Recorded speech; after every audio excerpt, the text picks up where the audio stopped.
Hello, everyone, and welcome to episode 17 of the Rewatch podcast presented by the Terrible Video Gamers Club.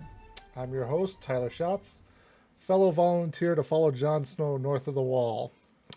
Joining me this fine podcast recording session, the Howards have made the return. Steven. The maker of chains. Amanda. Hello. Nick. How many Starks need to be beheaded before you learn that lesson? And last but certainly not least, Gary. I really want to see the Kingslayer Brothers TV show. Yeah. All right. So, this fine recording session, we have recently watched Season 4, Episode 3, and Episode 4 of Game of Thrones. Season 3 was titled Breaker of Chains. And let's take a look here. I don't have the IMDb pulled up here right now, but we'll just kind of jump right into talking about the episode here. Throwing it over to Steven here first for his introduction post discussion he wants to talk about. So I guess there were obviously a bunch of things happened in this episode. Two things that I guess didn't impact me as much on the first watch as they did on the second watch. One of them I actually completely forgot about, and I have no idea why this happened. But the first one is that intro conversation between Tommen and his grandfather, talking about what makes a good king. Was a blah, blah, blah, blah, blah, blah. And goes to, it's a wise king. And starts talking. And you see Cersei on the side, just like, and I think she says, is this really the place? And he just ignores the crap out of her, keeps going.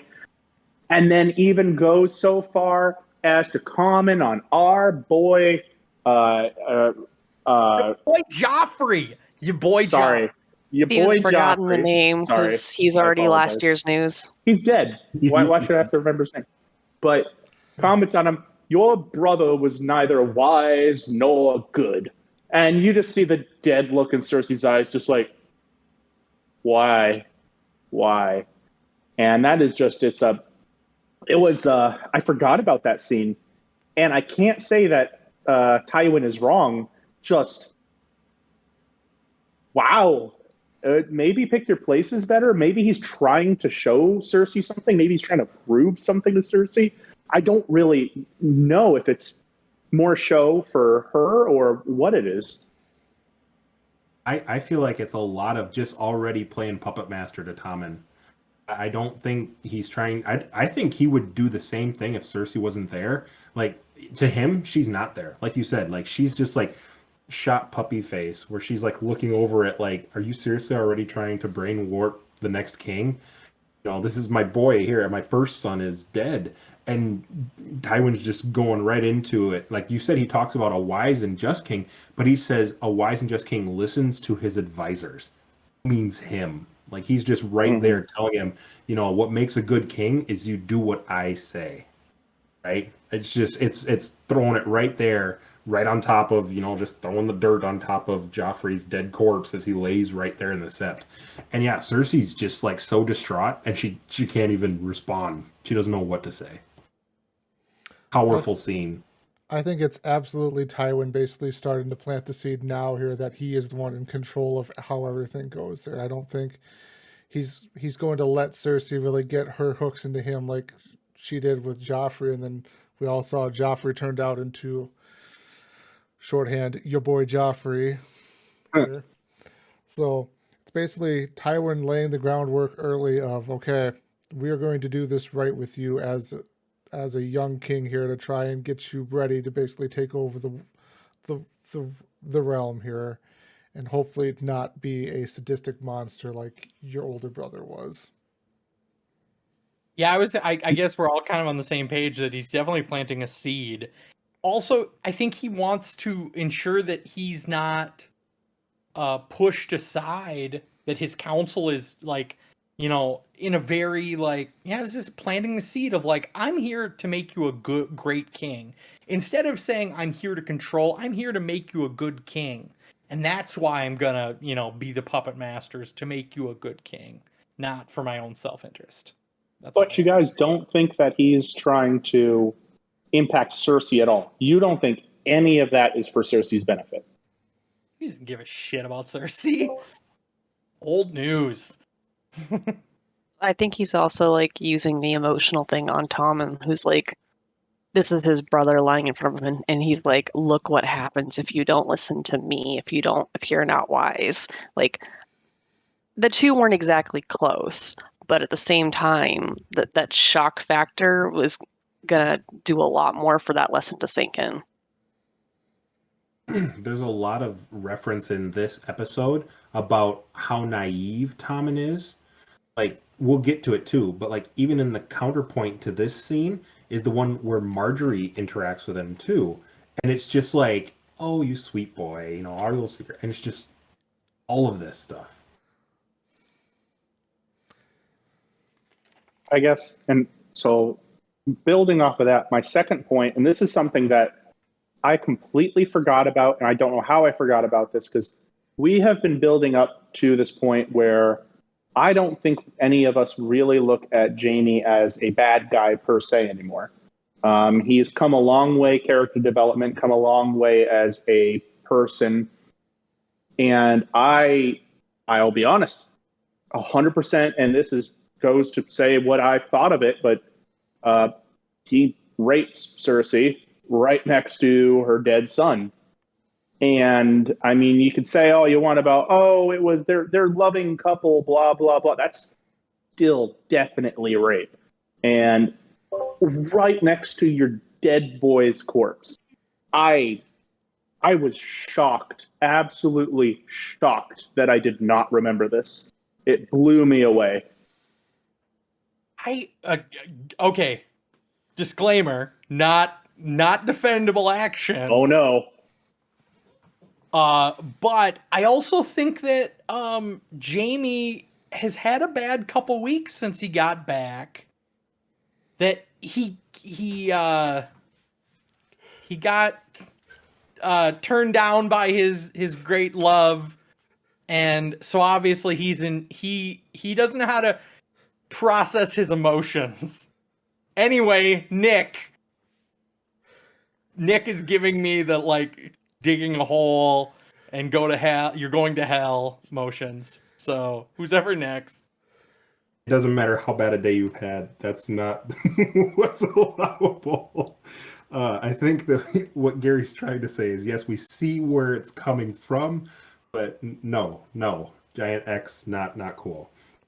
I agree with Steven that scene is very powerful because it shows that, like you were talking about, Steven, how even a character that we think has sort of flip-flopped and is sort of on the other side of the spectrum now, we're like, you know, he's got some really redeemable points to him too. We still have this darker side of a lot of these human characters that's like, holy cow, you know, like, okay, so we've reached their breaking point.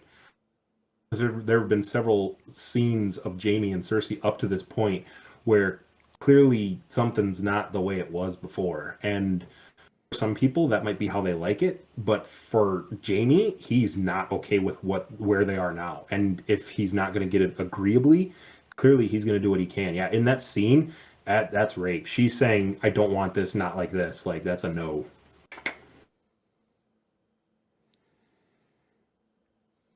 And then I guess, and my other big thing that I don't know you guys, I forgot this scene existed.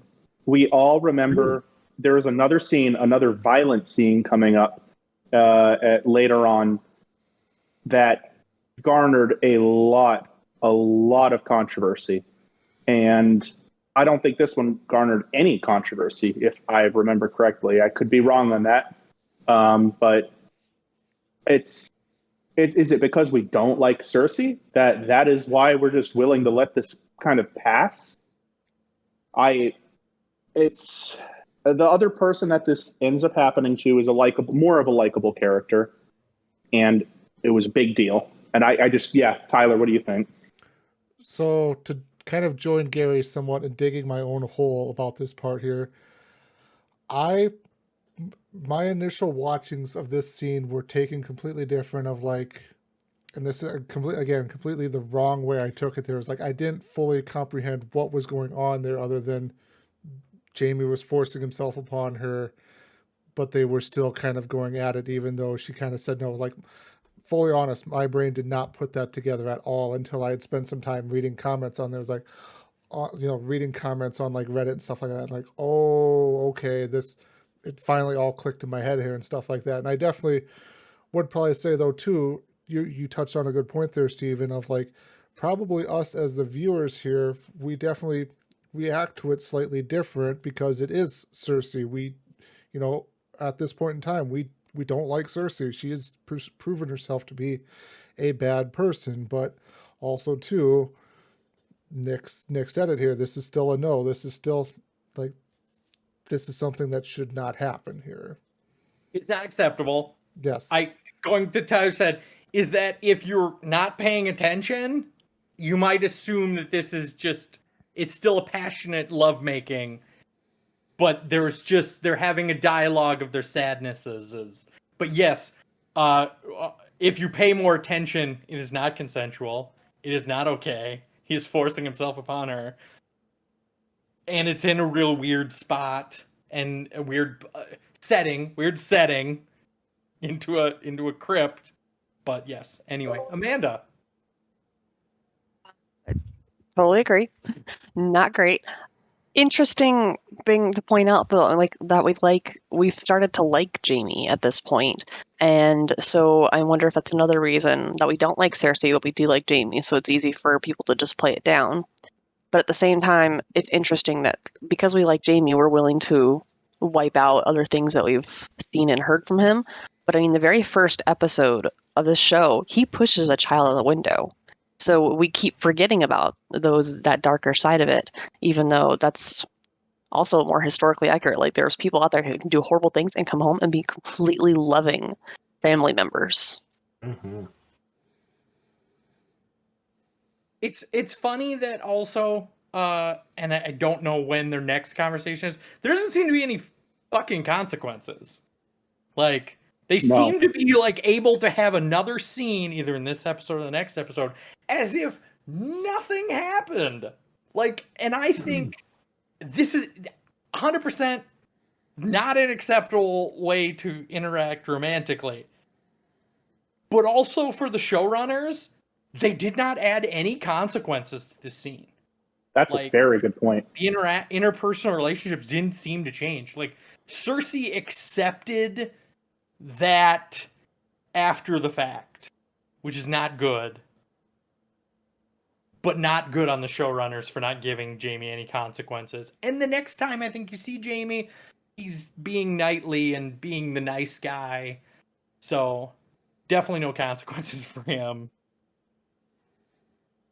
Oh, that speaks to what I think Amanda was talking about too. The next time we see him, like he's not like giving her a weird eye, like I'm sorry. Like he's just totally cool, or doesn't point out that was wrong of me. Yeah, very interesting. I have another point too. I was going to talk about. In that scene, not to belabor the awkwardness of this scene already that we're dissecting, but she is at first kind of receptive to it, and if I remember right, she like stops it and pulls away. So like she was in the moment going to be romantic with him, even given the scene and the context of where they are and what just transpired. But then she stops and she's like, no, this isn't right. And so I would never say like, well, she started it and so it's okay. That's not where I'm going. But like in that scene, she is almost reciprocating at first, but then has the wherewithal in the scene to stop and shut it down. And he doesn't. And so I was going to try and talk about how the interesting play between them two is that he gives into that darker side, whereas she still seems aloof or control of herself enough to realize that this is not what she wants to do. It's what she feels her urge is leading her towards, but her mentally, she doesn't want to do that. It's just interesting how one is more physical and instinctual and one is more mentally aware. They're handling their grief. Yeah, right. Everybody grieves different. Yes. No, not everyone grieves appropriately. Anyway, any other comments on this scene, or can we get the hell out of the hole that Gary dug himself?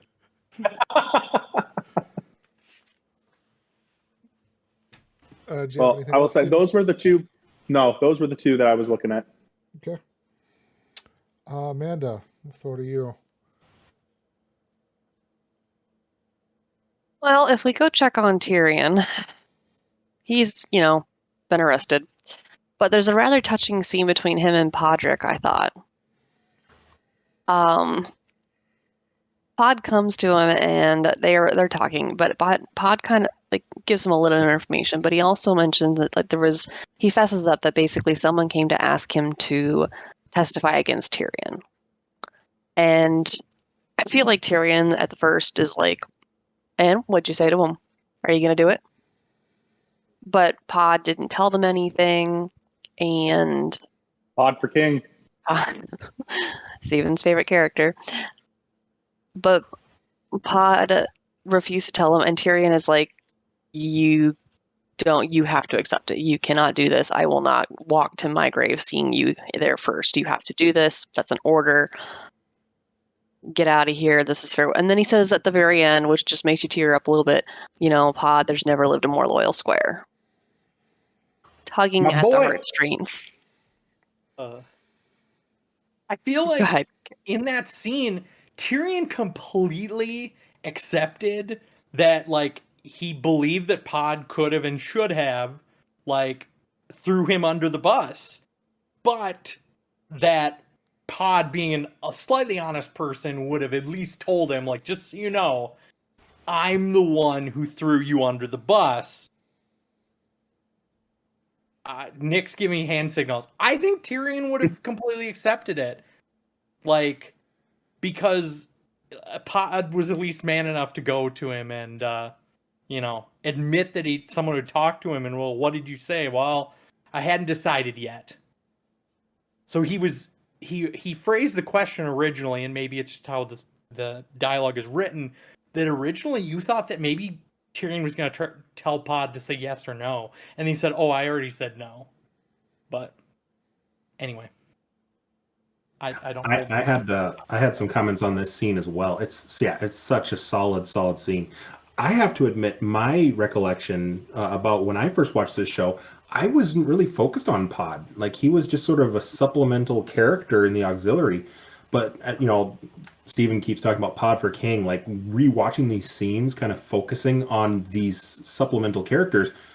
He totally saves characters and brings so much more richness to this the undertone of these characters.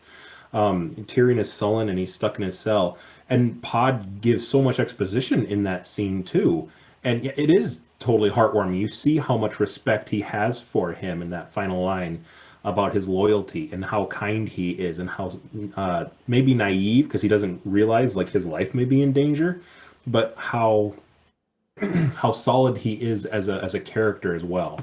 I really in that scene had some comments too about like I mentioned, the exposition in that scene too, because he's like, who do you want to call for your witnesses? And Tyrion starts talking about different people, and Pod's like explaining things that Tyrion didn't even know about. So yeah, well, we can move to that next if you want, but that scene is so strong, and Pod is such a strong character. Just being innocent, he really shines through. Do you have anything else, Amanda? Well, that was my favorite part. I just wanted to make sure we talked about. Okay. Gary, what do you got for us? I guess I had a scene early on where Lord Baelish was talking to Sansa on the boat, and he says to her, what did I once tell you about the capital? And her response is, we're all liars here. And I guess I listened to that and I said, does Sansa consider herself a dweller of the capital? Like someone who is a liar now? Or was she just repeating what Baelish originally said, that is like everyone in the capital is a liar? Or was she grouping herself into that group? Nick? I can give a reply. I think that a lot of what we see in Sansa is reactionary. Like, everything terrible you could possibly imagine happens to her, and we always see her with this reactionary face of like, oh, I never saw that coming, or how could this happen? And she's sad and she's sullen and she's distraught. And I feel like there's a really good chance that she's learning things. Like, as her character develops, I feel like, this is happening to me and it's terrible. I'm going to store that away. This is happening and it's terrible. I'm going to store that away. Because for all these terrible things that are happening to her, she doesn't, like, the same thing doesn't happen to her twice. You kind of get what I'm saying? Where, I have so much faith in my family. All right, my family's gone. I have so much faith in my husband. Well, he's a terrible person. And then Joffrey gets taken care of. And we find out I have a little bit more caution around my next husband with Tyrion, and he reserves himself. He doesn't seem to be, a jerk who thrusts himself on her. So she's a little bit more at ease with herself. Like, she does learn a little bit in each interaction. And I'm really curious to see if she's going to apply that as her character develops down the road. So I think I would say, Gary, she doesn't consider herself a liar, but it's something that she needs to remember, because it clearly is something that is a lesson to learn for her. Yeah, to answer Gary's original point there, question there, I should say. Sansa was just repeating back what she remembered Littlefinger saying, and on point too there with Nick's thing is Sansa's just kind of naive still in all of this. Like, it's not fully explained in the way the show is, but she's still considered a young girl in this world here. She's not, she's of age in the world to be married, but she's still not of age to kind of be, I want to say being a woman in this world, but that's not quite the way to say it. She's not at the maturity level. Maybe that's what I'm trying to get across, of basically being up there as the mature part of this world. So she's just reacting to a lot of this. Like Nick said, she's just repeating what others have told her. She's not really quite yet thinking for herself fully, probably. Steven? Yeah, I actually disagree with you guys. I think that, and I disagree and agree. It's a little bit of both. I'm going to say that I think she does believe it. When she says it, she believes it. And she believes it because she's been told it. And I think that you're entirely right. She is incredibly naive, and she believes whatever she's been told, because it just kind of breaks her down. And I honestly believe that what she says, she believes. It's not she might not actually be it. She might be lying to herself, but she does believe it. I also do like what Nick said about how she learns a little bit. And it reminds me of like Abraham Lincoln quote. This is like a iron slate. I know what's going to happen here. I'm like an iron slate. It takes forever to engrave something upon my mind, but when it's there, it's going to stay there forever. And that's kind of paraphrasing. It's not the exact way of putting it, but that's what Sansa does. It takes a long time to impress something upon her, but when it's impressed upon her, she learns from it, and it stays with her. It stays with her forever. And so I don't believe she has the emotional maturity, like what Tyler said, but I honestly believe she believes she's a liar. Whether she is or isn't, I believe she believes it. I think there's a distinction there. I think when she says it, she believes everyone else is a liar. I don't know if I'm on page with what Steven said, that she thinks she's a liar. I might not just understand it enough, but there's a distinction there, I think. I guess I'll throw more gasoline on the fire. Do you feel that the actress who is Sansa Stark is a good actress, and maybe these lines and this information is not well communicated through her acting, similar to a Jean Grey lady in the new X-Men movies? Poor acting, not good writing either. But I have Nick here. Nick, what do you got? I think she is, in my opinion. My humble opinion. I don't claim to be a master knower of all these things, but I would say yes, she's a good actor, because anyone can act mean and seem like a jerk. It's very difficult to act innocent without seeming like a fool. Like, if somebody's like, "Oh, I don't know what's going on," it comes off very fake. I think she genuinely portrays innocent well, and I'm free to take criticism or counterpoints to that thought, but I genuinely feel for the character of Sansa Stark. How she is portraying her is someone, like I said, very reactionary. Things happen to her, and it's like, "Oh, that sucks. I'm sad." But it's done in such a genuine way that it's like, how could you not have foreseen that the possibility of your brother losing this war was something that would be visceral and violent, given the very nature of the people you're surrounded by, who are family members to this opposition. It's not just losing family members; it's losing them in such a way that would wreck anybody else, and yet you still see her persevere. To me, that's innocence. That's naive. That's fool's hope. Nick, you've explained the character much better than it was acted, in my opinion. Agree to disagree. So, I agree with Nick. I think that she is a good actress, at least in this HBO series, and I think not even a little bit of that is attributable as well to the. I don't know who actually does this at HBO, but the ability to get an actor's talent out on the screen at HBO is phenomenal.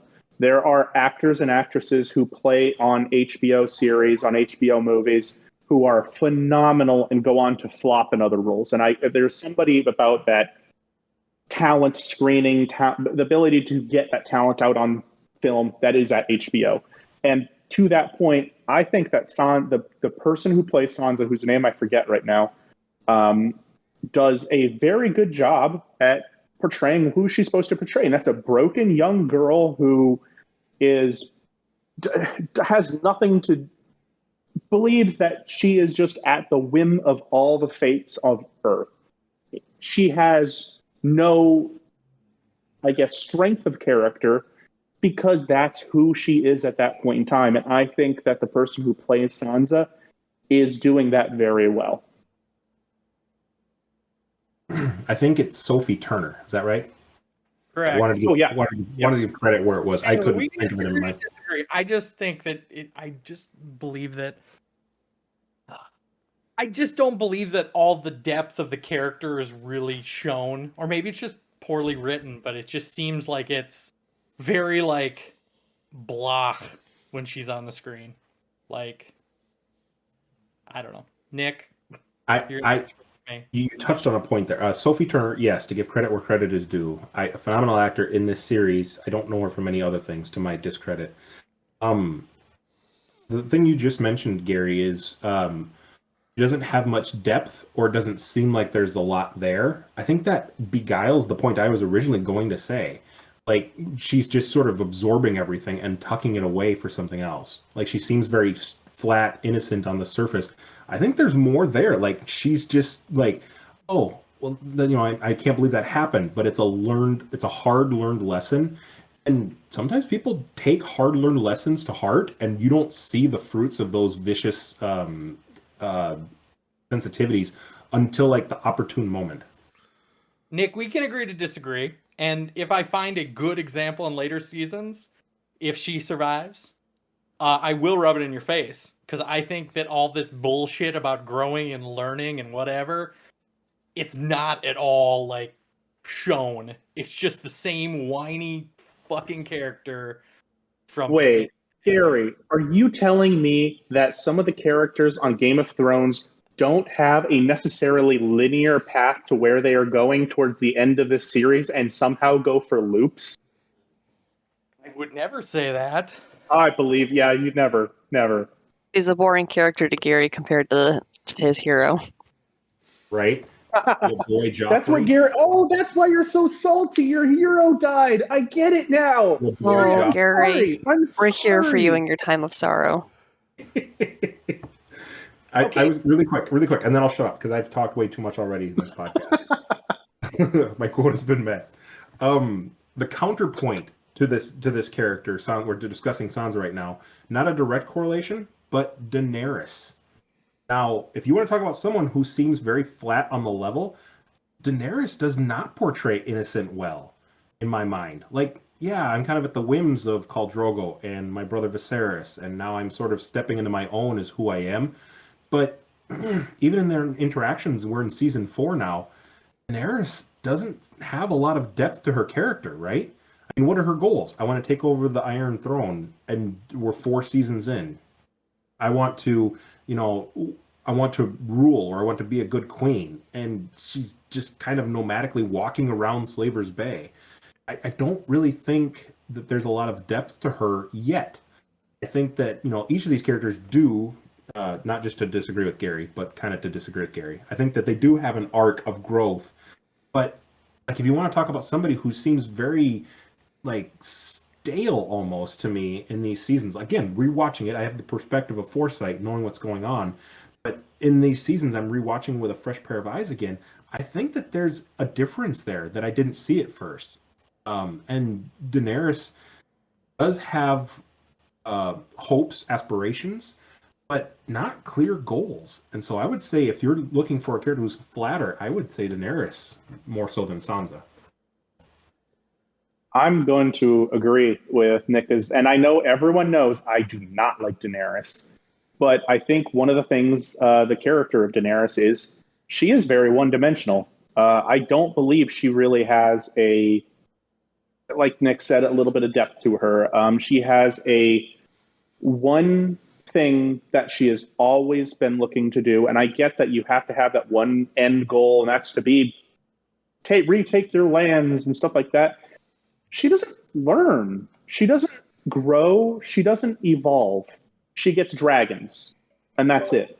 And maybe that's saying something to the extent of if you have an overwhelming power, or you put all your quote unquote eggs in one basket, you grow along those lines, and you become fairly, you become fairly level on that. You just go all in on that, and that's what you become. And that's kind of seems what it becomes for her, is that she doesn't have nuance, she doesn't have subtlety, and I will be bringing this up, by the way, in the next episode. There is no nuance, there is no subtlety, there is cruelty. She grows in cruelty, and that's not I don't believe that is a defining character trait that makes you deep, that makes you different. I said I wouldn't talk, and I'm talking again. You learn far more from failures than you ever do from success. All we've seen from Daenerys is that she's won all these wars and battles and keeps getting stronger. So there it is.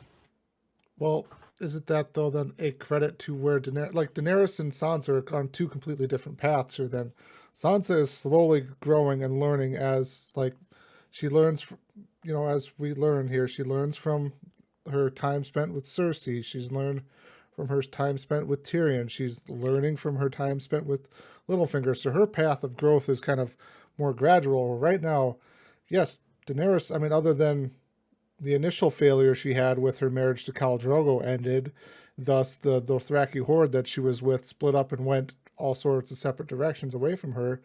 But then she came right back and rebuilt her armies and everything like that. So she's been on more of a straight up trend. Obviously, yeah, I will agree, she hasn't really had any failures happen to her yet, but that's also just been part of her journey of, as the ruler and everything like that, she's not been hit with too much adversity because she has dragons, she's acquired her army, she has people around her that are somewhat counseling her and keeping her whims somewhat in check. I don't think Daenerys really hits failure at this point in time yet, so she's not quite there on the same level as Sansa, though, because Sansa is constantly keep running into failure after failure, or not even necessarily failure for Sansa, is just stopping point, stopping point, stopping point.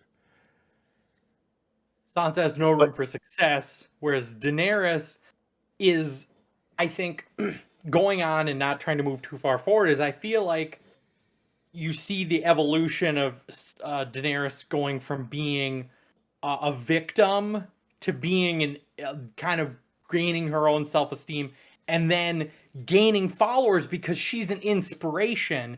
And what inspires people changes every group she acquires. First group, it was just, oh, you have dragons.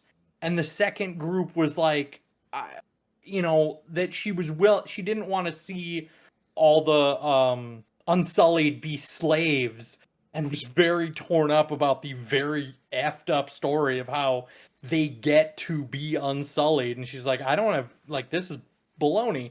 And then she breaks chains. So what I think you see on Daenerys is a flow of inspiring people up into a point where she can't live up to those expectations. Sort of that weird management rule that any company will promote someone until they're incompetent in the role that they give them. I think that's where Daenerys is going. I just think that the Sansa storyline could have been. It just seemed like she's always the victim, and much like Jaime, I think they're trying to put her through some redemption arc. And in the story of Game of Thrones, as soon as someone gets a redemption arc, they're dead the next episode. So the two people at this point that you should be the most worried about kicking the bucket are Jaime and Sansa, because they're going through a redemption arc. And maybe Tyrion. Who knows? Always be concerned about Tyrion. So, like, somebody's going to kick the bucket this season. But it's like, if Game of Thrones taught you anything, it's that it's probably going to be somebody whose plans are coming together. So, anyway, can we kill that conversation? Like, we'll agree to disagree that Daenerys is a much more interesting character up to this point. You're not getting the last word. Daenerys is not a more interesting character. Yes, let's move on. Tyler, let's move on to the next point now. I have one other item for this episode, unless somebody wants to. Go for it. The last sort of scene in the episode is the catapulting of the barrels, and I guess I remember kind of transition between the initial watching and the rewatching, and I guess did anyone else on their either watch think that they were catapulting something other than what you know later is chains? Like it was like fire barrels or like something, like some sort of very devastating weapon. Also, on the rewatch a couple episodes earlier, you saw that she tells whoever takes the mile markers down to remove their chains first, which I think is supposed to be an allusion to this point. Tyler? So, like, watching that scene this time, it kind of had the thought of, like, what the hell is she doing just launching this stuff into the city with kind of reckless abandon, it felt like, because it hits all sorts of random places where people, like, could have been hit by the debris that came off the barrels that shattered and stuff. So here she is trying to inspire these people and trying to send a message to them, and here she is launching stuff at them. Barrel is not going to inspire confidence. Yeah, let's just launch a barrel full of something out into the city and be like, here you go. But it's a weird Trojan horse analogy. Like, you throw something. It's an inverse Trojan horse. I might be fucking up my. But you're throwing munition into a city they assume is going to be damaged, but it's just like it's chains. Like it's supposed to be inspirational. It's like expecting to fight Genghis Khan and instead you get Martin Luther King. Anyway, bad analogies. I'll just say that I'm digging myself a whole different hole now. Anyway, I just was curious. Like, I remember on the initial watch, you just hear her say, like, forward. And then she's like, fire. It's like, oh, shit. Also, like, the pissing match. That was real good. And, yeah, that whole... I feel like that's also... I don't know, that was a good scene. The weird chain ending, like, not the best part of that story arc, but the battle, Daenerys doesn't get a lot of good battle fights on her end. Like, I think we were mentioning in previous episodes that, like, they very much downscale the war, the action scenes were in Daenerys's part of the country, and so this was at least a little bit of action. Anyway, Nick? I think the barrels kind of speak to maybe the cruelty or the reckless abandon that Tyler and Steven were talking about, where, yeah, I mean, what's the point behind them? I think, like you said, it maybe is an allusion to I'm returning these chains, or, you know, the dead are coming back to roost, back to you, and, like, their blood is on your hands or something of that nature. It's kind of what I took away from that scene. I did like that battle, too. I didn't remember that there was a battle there, or that like they sent out a champion, and so I didn't recall how it would end or what would happen. But as I was watching it, I thought to myself, just go for the horse. It's like this guy is charging, and they have several side running shots of the horse running down the ranks. And yeah, you're going to get ran over if you try and attack the rider. Do something to stop the horse. And so it was a clear, it shows the wisdom of Daenerys's generals. Like you talked about, Barristan Selmy is who he is, and Jorah's been around forever, and Grey Worm and Missandei, and all these great people, like you said, who are maybe the inspiration that are really holding Daenerys up. But yeah, we haven't seen much from Daario Naharis other than he killed his compatriots in the previous episode with the Second Sons. So to see him hold his own with such a great audience to watch it, it really speaks to the wisdom that he brings to the table as well in that battle.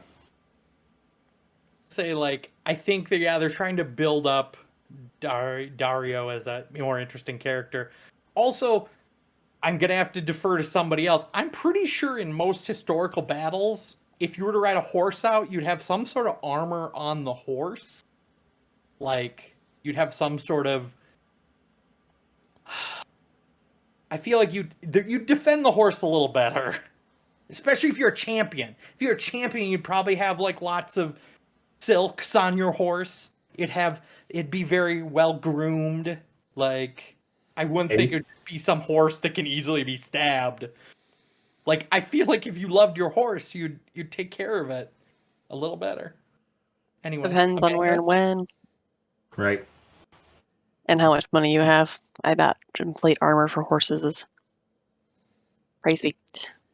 I did actually really like that part with Daario doing that, because it's almost ironically against movies that will tend to make things that, like, so much more, they'll build it up and everything, when really that is not how you would go about it in real life. That is not an efficient manner. Whereas he was like, nope, I'm not going to do this. I don't need a horse. That's dumb. And he just takes it down without any fuss about it. Go ahead, Stephen. So I was actually, and maybe a little bit of a tangent or riff on this.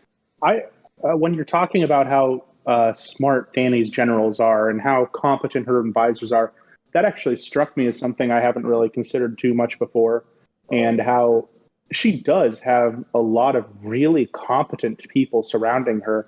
And going back to the conversation we just had, maybe that's also what makes her a little bit more one-dimensional, in that you have a lot of, we would say, executive-heavy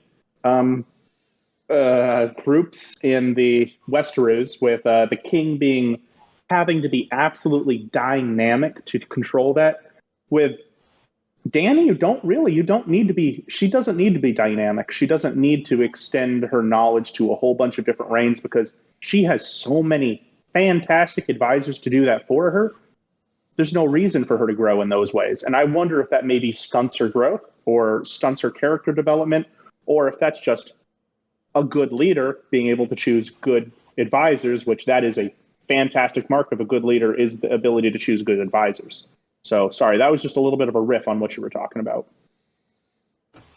Oh, excellent point. That's a really good perspective. Just that she maybe doesn't grow because she doesn't have to, because she's got all these great people around her. I like the comparison too with Westeros, where everybody hates everybody else trying to get the position of power. Where for Daenerys's camp, everybody looks up to her. Like everybody, for this part in the story where we're at, it seems like she doesn't have a competitor within her own ranks, whereas everybody else wants to backstab everybody else over in Westeros. And then the other comment that I originally raised my hand with too was on Amanda's comment about the opposite of what you expect happens, but it makes so much more sense. And it totally struck me that this scene is just like Indiana Jones, Raiders of the Lost Ark. Indiana shoots the swordsman. It's like, that's the perfect thing to do. It's like, boom, conversation done. You don't need something that's this big, the people's champion convoluted battle. It's boom, done. And in the smoke, he beheads him.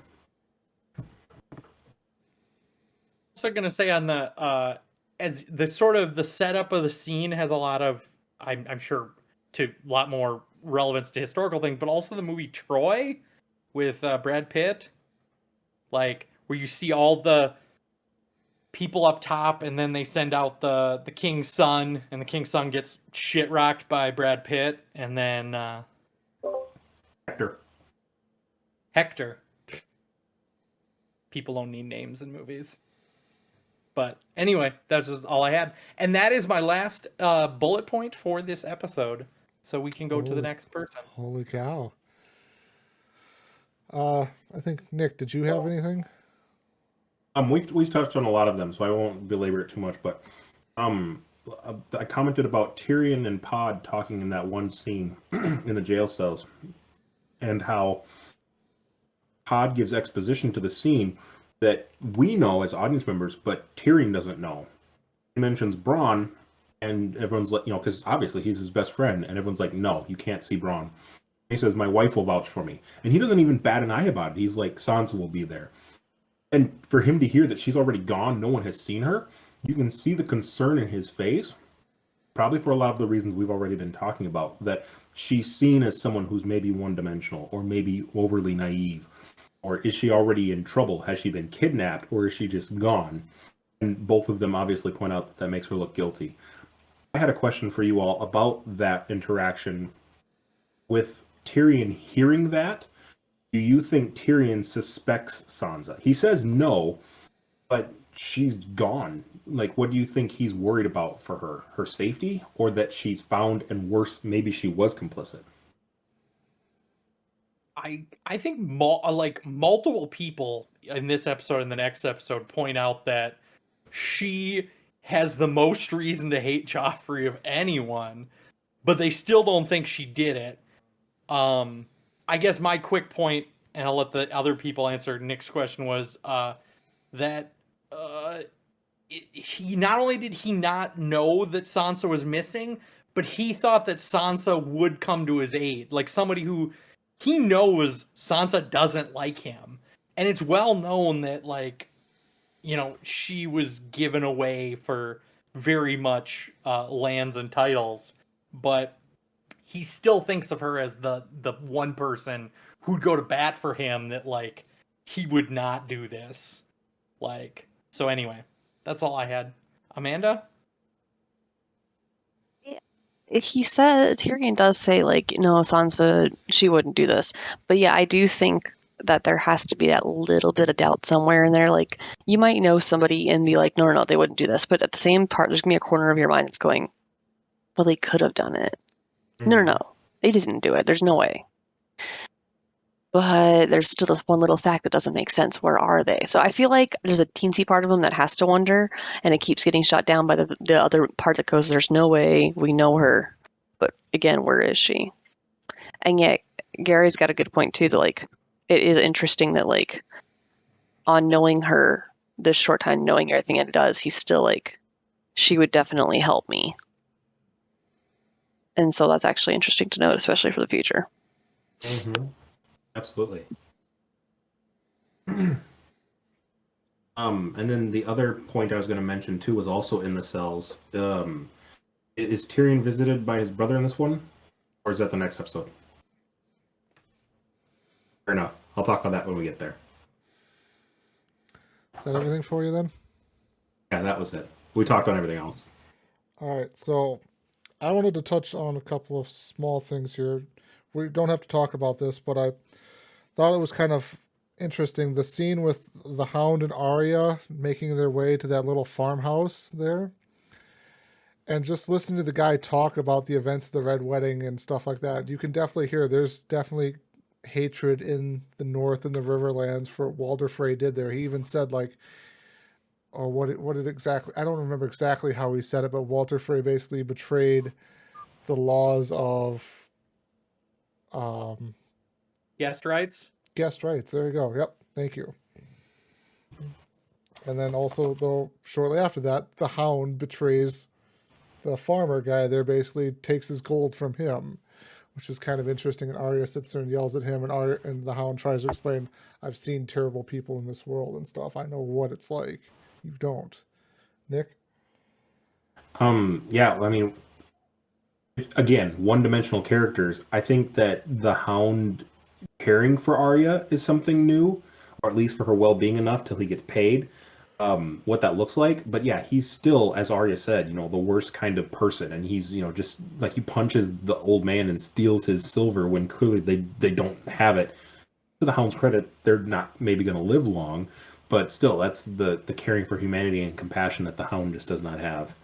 What was your first point, Tyler? That was what made me raise my hand originally. Not the Hound and Arya, but The anger the North and the Riverlands has towards yes. the Red Wedding. I was going to say, that's the first time that we hear in the world someone mentions that they're calling it the Red Wedding. And yeah, it speaks to how people perceive what actually happened. It's like, yeah, it's a victory for the Lannisters, and the king, Joffrey, is seen as victorious. But yeah, there is dissension, Like, I forget who mentioned it earlier, but it's hard to be dynamic and rule 7 kingdoms if you don't have a strong leader. You can see that the kingdoms are already unraveling. The dissension and the upsettedness that the old ways, maybe the old gods have against how people have been treating one another versus the people who are the newer, not necessarily the new gods. I don't know where that analogy came from, but the newer contemporary version of, yeah, we won the war versus, at what cost? Do the ends justify the means kind of a thing? And I think it's also interesting that there's so many noble families and so many different kingdoms that the show tries to touch on what the common people think, but it doesn't often go to them. We spend a lot of time with the nobility instead, where now you can see this was a huge event. This would have been talked about far and wide, and obviously is. So you're seeing the reaction of the common people, the horror, and the Walter Frey. Now he's supposed to rule the Riverlands, and the Riverlands is very oh my God, what did you just do? I was gonna say, you thought the Hound had a redemption arc, and they slammed the door on that. So I would say that the Hound's safe for another couple episodes because he's not having a redemption arc. Another minor point I wanted to touch on was then also too, speaking of characters caring for one another, Sam sends Gilly to Molestown there to get away from Castle Black there, which I don't even know if sending them to Molestown is the best place to go, because the brother, I was just commented on by Maester Aemon there that they know the Night's Watch goes to Molestown to relieve tension and stuff like that there too. So how much safe, I know, relieves tension, everyone, in air quotes. But I don't know how much safer that's going to be there too. So Gary? Say that Sam is not a worldly person other than what he sees in books. So as for resources that he has in that area of a place that he is within his grasp that he can move her to, Molestown is the best of bad situations. And at least she's not constantly around 100 men. She's only around a whole building full of whores. For some reason, a brothel is a safer place for a woman and a baby than, a keep. Nick? The loyalty that Pod and Tyrion have, I think, is shadowed in the sweetness and care for one another that Gilly and Sam have. In that prelude scene where Gilly and Sam are talking about it, and Sam says he wants to move her somewhere safe, they almost, and feel free to contradict me, but they almost say they love each other. And when I heard that conversation go, he's like, I care for you, and Gilly looks at him as like, you think about me often? And Sam's like, yeah, and he changes the subject. There's something developing there. I think that Sam is sweet and kind enough. When they were at Craster's, he was gonna give her his mother's favorite thimble or something like that. He's not just sweet and kind, he's falling for her.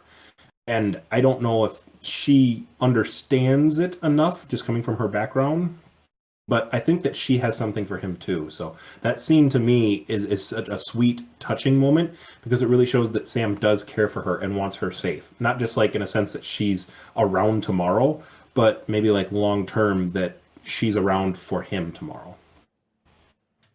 Amanda. I also back to Gary's point about whether or not is Molestown safer. I would think, yeah, it's safer from the men of the Night's Watch, but the only thing that would worry me is that, yeah, there's not the Night's Watch immediately there, but it also doesn't have her protector of Sam with her either. So what do you do? Gary? All I was gonna make a quick point, and that was off Nick's point about like, did they love one another? And I think it was really what she wanted. Is she wanted to realize like, oh well, you think all these other men of the Night's Watch have naughty thoughts about me, and it's like, oh Sam, you have naughty thoughts about me too. Oh boy. Anyway, Steven, Did I skip Steven? I'm sorry, You Steven. skipped me. That's all right. He deserved it. I Okay. was just ignoring you, apparently. Sorry. Also, Gary's comment was absolutely hilarious, so I'm glad I got to hear that. Anyways, what I was going to say, historically, I mean, up until very recent history, and some people would even say even not with recent history, a soldier's camp is no place for anyone who wants to be taken care of or be, taken care of or be safe. You talk about like going back, even the Knights. Like you talk about the Knights Templar and the Knights that we're talking about Knights in this thing too. Knights were historically bad people. Historically, they were not chivalrous. They were not nice. They were bad people.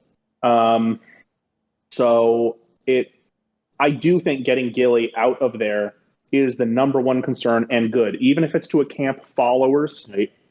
At least you're not immediately surrounded by soldiers. And especially if we're going back into the world of this, these are not soldiers here that are there by their own choice. These are soldiers there who are there for the specific reason of committing rape, of committing, stealing, of being born into the wrong family sometimes. But they're there because they're not generally good people. So that's another knock against keeping them at that fort.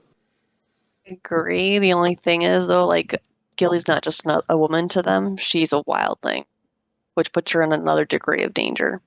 And I mean, I don't think either place was safe for her, but it's interesting to wonder where. Granted, what was Sam supposed to do? Speaking of wildlings, the brothel lady, she spoke with a lot of contempt about wildlings.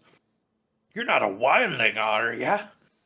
Oh. I mean, they all hate wildlings, right? Mm-hmm. Everyone south of the wall hates wildlings.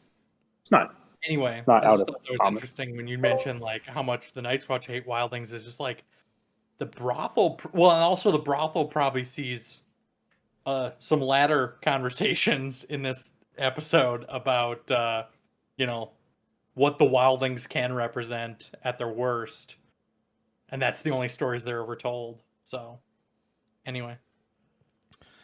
And then for my final point here, I wanted to throw out a thought experiment for everybody. And this kind of came to me actually just after rewatching the episodes here. Tywin mentions a lot about how Joffrey was kind of a bad king, not really controllable, didn't listen to his advisors and everything like that. He kind of just did what he wanted. And didn't even listen to his mother all that well. Do we think possibly that Tywin had a hand in Joffrey's eventual demise? To put definitely on the initial watch, I definitely thought that it was that Tywin was involved. On successful rewatches, I'm never quite as sure. Nick? I think someone makes a comment. Maybe it was Tywin in jail, or somebody says something to that extent, don't they? Like maybe Joffrey was getting too difficult to control, or something like that. And they're trying to decide who did it. I think it's definitely a possibility for some people to think, but Tywin, with what we've seen of him so far as the master manipulator, I don't think would have put himself in a position. I think that anything said is pure speculation. I don't think anyone really thinks that he could have done it. I think we're in the same exact position that Amanda was talking about earlier, where, well, there's no way he could have done it, right? But could he have? But there's no way. But could he have? I mean, you could say that about everyone. I personally don't think that Tywin would leave a succession like this up to such chaos. You court chaos, you don't know what you're going to get. You might get good or you might get bad results. You don't know. And I think that Tywin had a good enough hold over Joffrey to where he thought that he might be able to continue to control or exert some influence. But, I mean, there's always the, but could he have sort of argument. I just feel like if when you play the Game of Thrones, you either win or you die. Like, in the next episode, you get the sense that there's some additional scheming happening about his little brother. And so I feel like if Tywin was involved, he would be definitely involved in the next step as somebody who wouldn't look, he'd look before he leaped. And based on how he doesn't seem to have a plan, or maybe he had a plan and it was he needed to strike while the iron is hot, but I don't think that Tywin was involved. Any other thoughts? Others, we can go back to Tyler. Like, if to me, Tywin doesn't seem likely just because of how much he would not. He hates Tyrion, and Tyrion's still alive.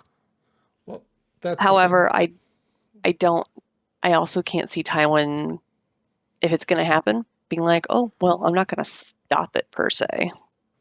That's kind of the thing, though, too, of like, it almost kills the two birds with one stone from Tywin's perspective of it gets rid of his son, which then kind of almost forces Jaime then to become head of the household finally, gets him on that part because now there is no Lannister male heir.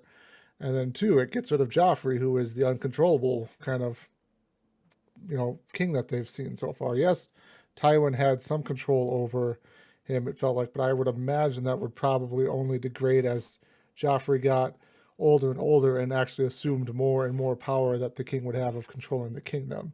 As I'm reading in the history of the World of Ice and Fire about how councils are set up to help kind of train and keep the realm kind of on task there while the young king became of age with some of the stuff there. That's kind of how that was going with Joffrey right now. But also, though, too, I think we kind of more get our answer next episode here of kind of what went on. But it's just kind of a thought experiment that came along with me of like, I wonder if Tywin did have a hand in it at some point in time, possibly. Gary. Also, I think even not trying to spoil the next episode is that in the rewatch of Joffrey's death, you realize that Tyrion couldn't have been the patsy to begin with because the circumstances in which he became the cupbearer were very much in the mayhem of Joffrey. And so that wasn't a for sure thing. So it made me very curious if Tyrion wasn't involved, who would have been the patsy? Anyway, curious if anyone thought that there was a different patsy involved. All right, so that concludes episode 3 there. Just go back here. I'll pull up. I've got the IMDb stuff pulled up here again as we move into episode 4. So episode 3 was Break of Chains. Tyrion is arrested for the murder of Joffrey and awaits trial. Sansa escapes King's Landing. Sam sends Gilly to Molestown as the Night's Watch finds itself in a tight spot. And Meereen challenges Daenerys. Wow, I can't talk. All right. Episode 4, Oathkeeper. Jaime entrusts the task to Brienne. Daenerys frees Meereen. Jon is given permission to lead a group of Night's Watchmen to Craster's Keep. Bran and company are taken hostage. All right. We'll start off here with Nick here. What do you got for us? So in this episode is where Jaime visits his brother, right? Doesn't this episode start off with him sparring with Bronn? I think so. Or towards the beginning enough? One of the first ones. One of the first scenes.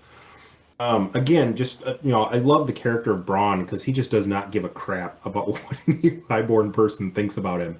And he's willing to knock Jaime into the dirt several times, which is a really interesting relationship that they're starting to have for one another. And yeah, he really kind of plants the seeds, and he explains that when his brother Tyrion was first incarcerated in the Vale, Jaime was who he named as his champion, and like, you know, how much he trusts and looks up to his older brother Jaime. So that really kind of, you know, sows the guilt that he goes and talk to him. And there's a lot of, again, interaction. I had all my notes were about just Tyrion in the jail cell for all of his scheming and wisdom and sageness that Tyrion has. He's constantly in jail or in a tight spot. And it's interesting to have such an inverse of someone who seemingly has so much power, always be the person who has to get themselves out of trouble or rely on other people to get them out of trouble. And just the two brothers talking to each other about, you know, Tyrion's kind of joking with them, like, it's nice of you to come. Should I turn my back because Cersei's wanted you to kill me? And he says, do you really think I'd kill my brother? And Tyrion's asking, do you really think I'd ask you if, you know, if I had killed your son? And it's just interesting, sort of like we talked about in the previous episode, feeling each other out. You know, do you really think I would have done that? Or do you really think I'm capable of that? And it's interesting that they don't know. No one really knows. We don't really know, I think, at this point in the story, early in this episode, who may have been behind this. And yeah, it's just interesting to see that the characters come to that realization as well, as even we as omnipotent viewers don't know. Was there a question at the end of that? I could pose a question. I didn't know I had to form my answer in the form of a question. Yeah, you're supposed to give us questions. You didn't know that? You had a very full thought. You had a very full and thought out thought, so it was hard to. All right, here's a question for Steven. Here's a question for Steven. Do you think that Jaime thinks Tyrion would have done it? Amanda, what's your response? I think that. Oh, I'm sorry, Steven. Were you wanting to talk? No, I want you to finish. Go for it. It's fine. Sit here. Whoever. Do you Sit here. No, I agree. I think No. I think it's that same thing. Yeah. It's that 5% of your brain that you don't know for sure. That where you do know they actually could have done it, but you don't know. You think they don't, and you like to believe that that's 100% a thing, but you can't be sure. You really can't. I don't think it was Tyrion, but I watched the episode. There's a But scene I later. think that's also. Oh, sorry.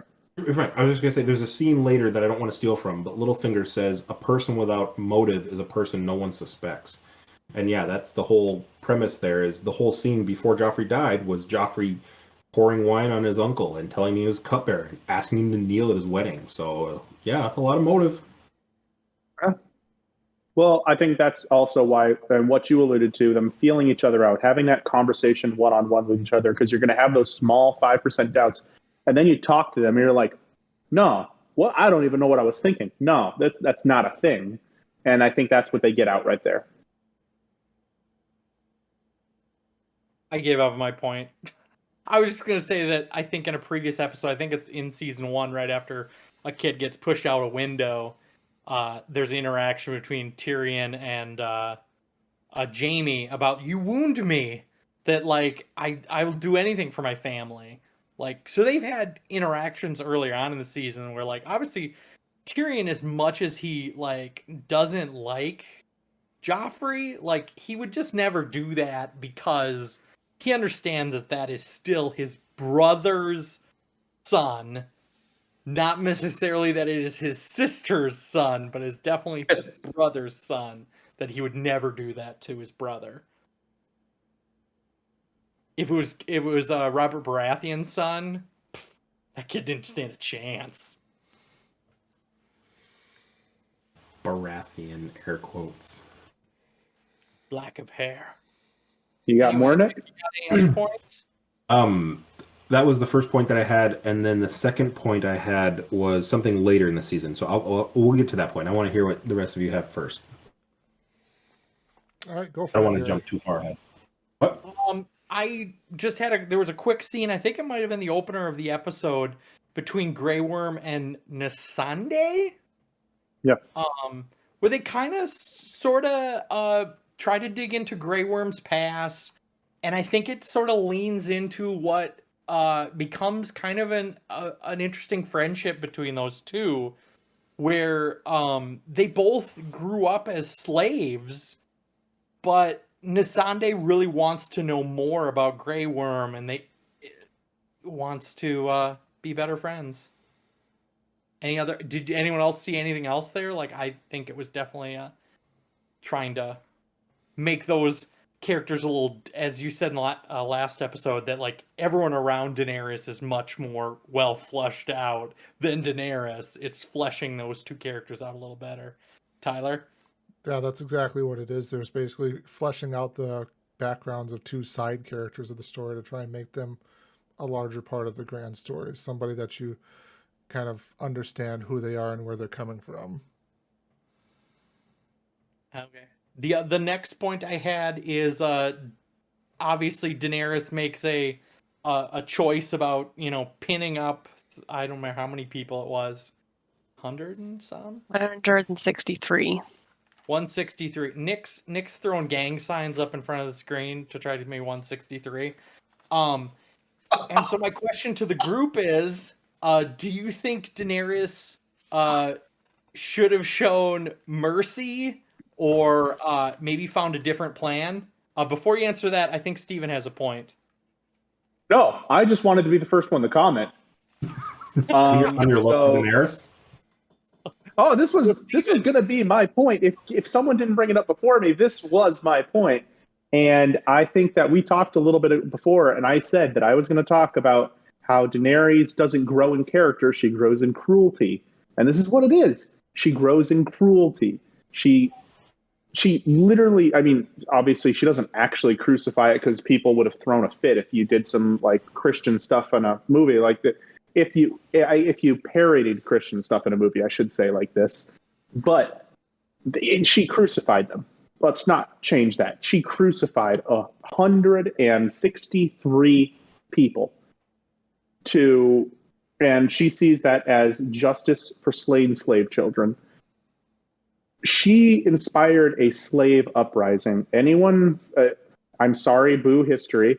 Slave uprisings are absolutely violent and bloody. There would have been thousands of masters who died.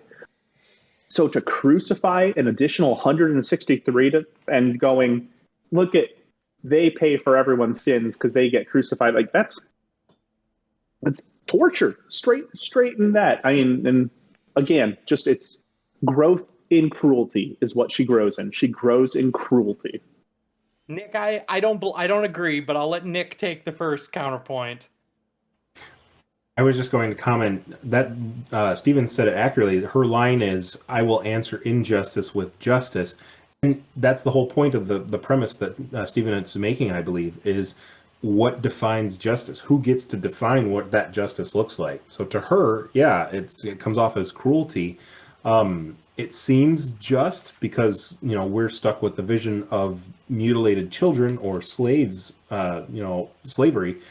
But yeah, it's really, you know, who gets to decide what justice is? Even to the conversations we've been having about all of her wise advisors, Barristan Selmy tries to advise against it as well, saying sometimes mercy is more beneficial.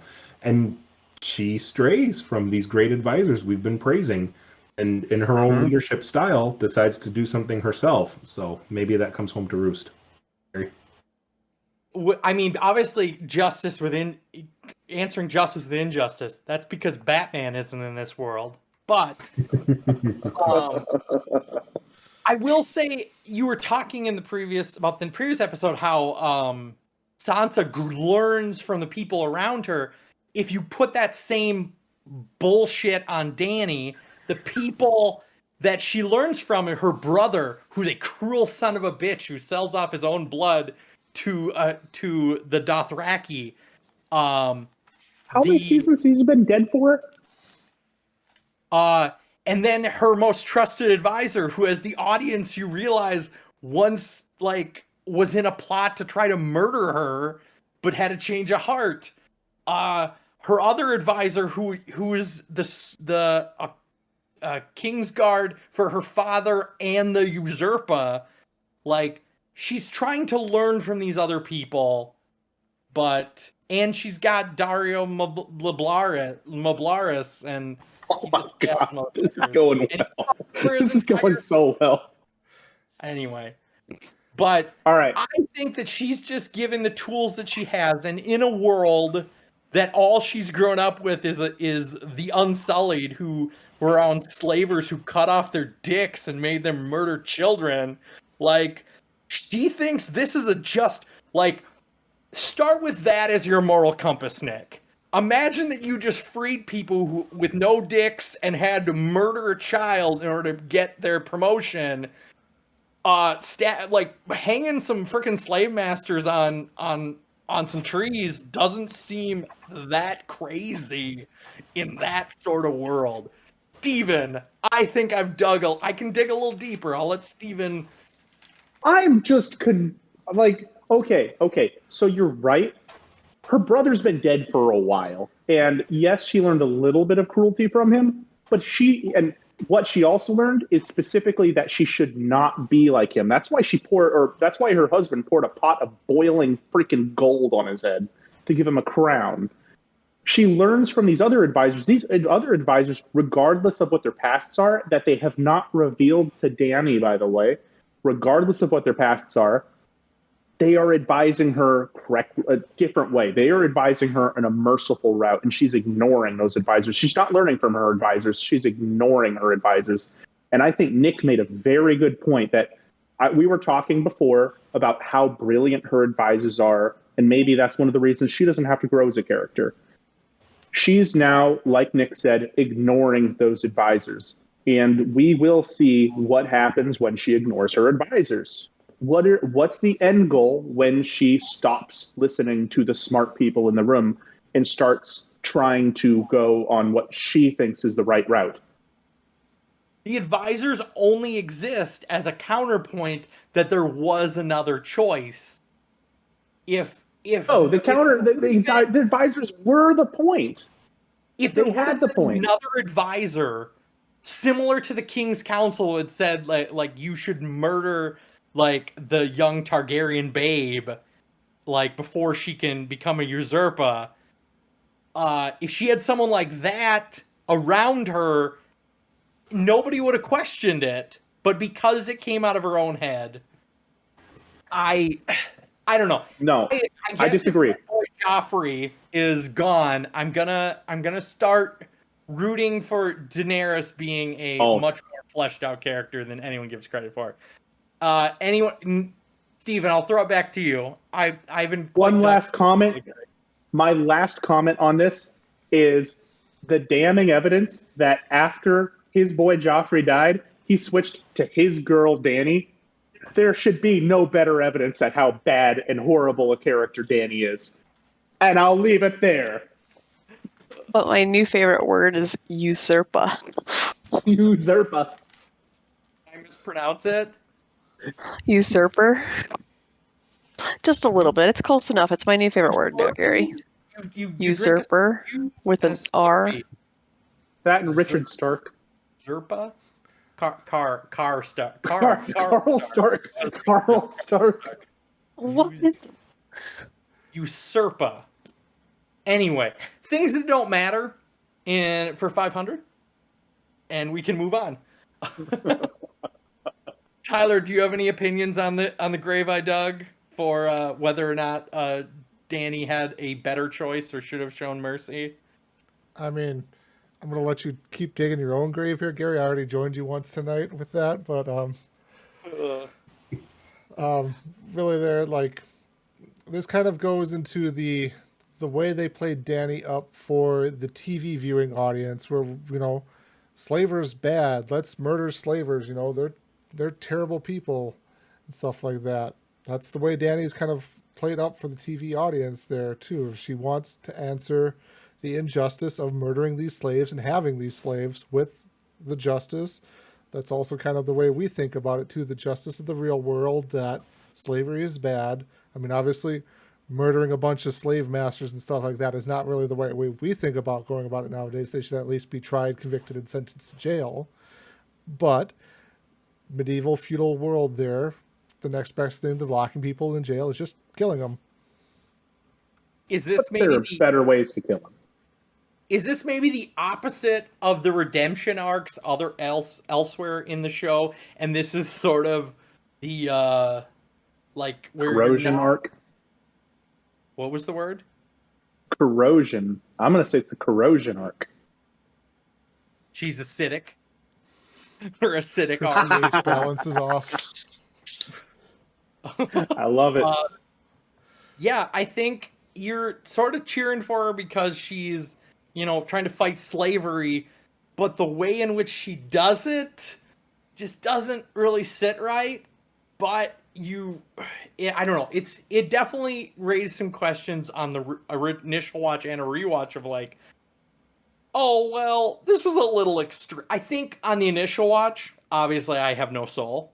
I'm not a full ginger, but I married one. Is that when on the initial watch, I think you just assume she made a bad choice, but you just don't assume that it was like it's gonna bite her in the ass. Like, and so that's how I would take it. On the rewatch, it bites her in the ass. Spoiler alert. Consequences happen.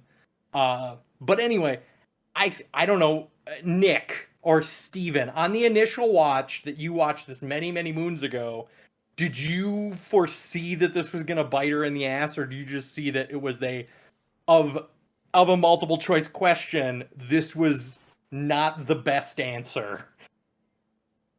I think my thing there would be I did not like her on my initial watch either.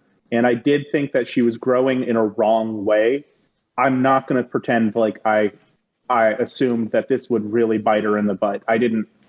There had been so many things that have happened that maybe didn't have any recourse up to now in Dany's adventure.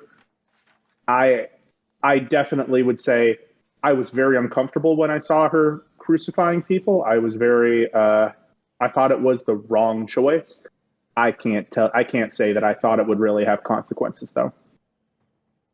Nick? I'd agree with that. I don't think I foresaw that it would have consequences. To be honest, maybe I saw more rose-colored glasses when thinking of Daenerys the first time I saw this. I don't think she was the hero of this whole story of Game of Thrones, but I definitely felt that she was more. We've already the hero of the revolution, so no, that's we do have a hero of the resolution still. Hashtag Jon Snow, hero of the story. Hero of the story. Ooh. I think that I did definitely see Daenerys as someone who could do no wrong. And on a rewatch, I am more aware of these little darker tendencies that she may have.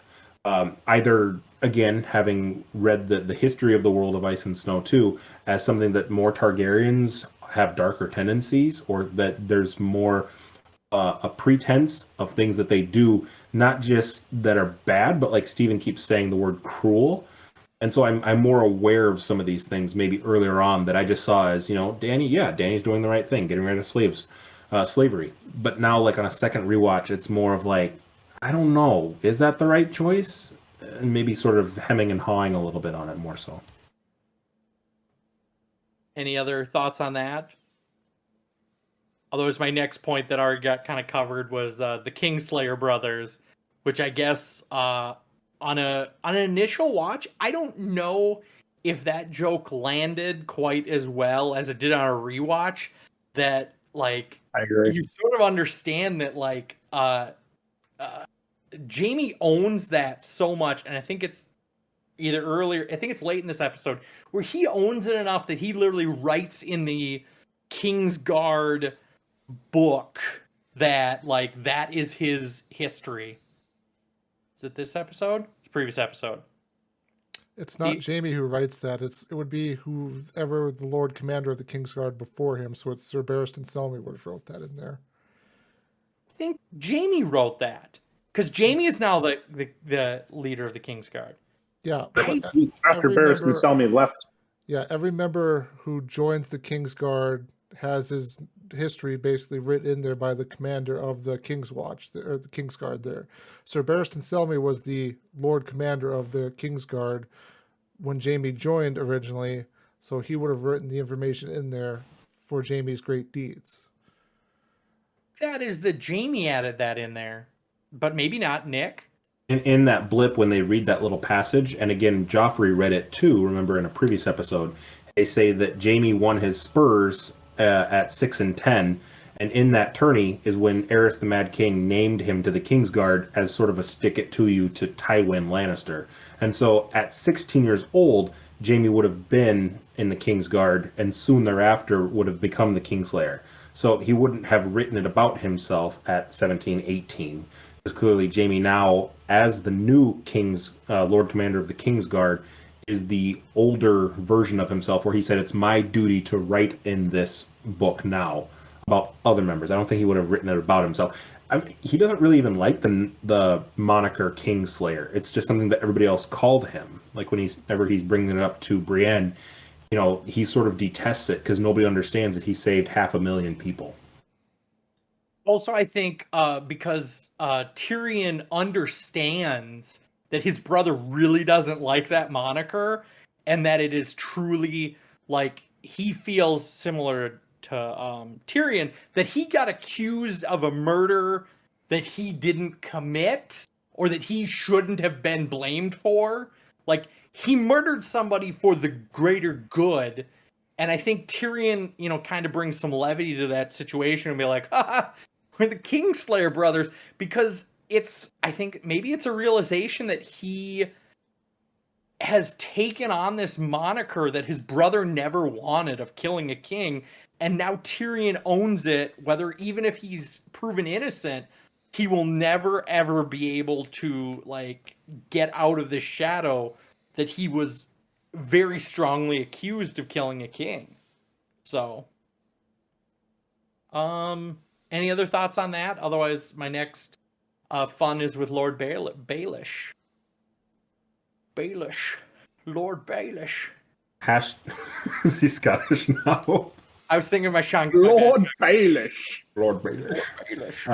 Hashtag Lord Baelish did nothing wrong, just because that's what Tyler did earlier. I'm joking. Baelish is a horrible human being. He's not even fun enough to be one of my favorite characters. So, I guess on a rewatch, on an initial watch, it didn't really stick that because the last time you saw Lord Baelish, he was still in King's Landing, and so I just assumed he kind of sort of snuck out during the wedding and was in the ship. But it's implied on a rewatch that he's assumed to be in the Vale. He's assumed to be nowhere nearby. And so he says, he's not a suspect because he shouldn't have been there. He wouldn't have, there was no possibility he was there. He had an alibi. But he never clearly explains his co-conspirators. But he does give very, on a rewatch, very just interesting, and obviously he's not going to tell Sansa who his co-conspirators are either, but he gives very interesting explanations of my new friends are predictable and very responsible people. As far as what happened to Joffrey, that is something my new friends wanted very badly.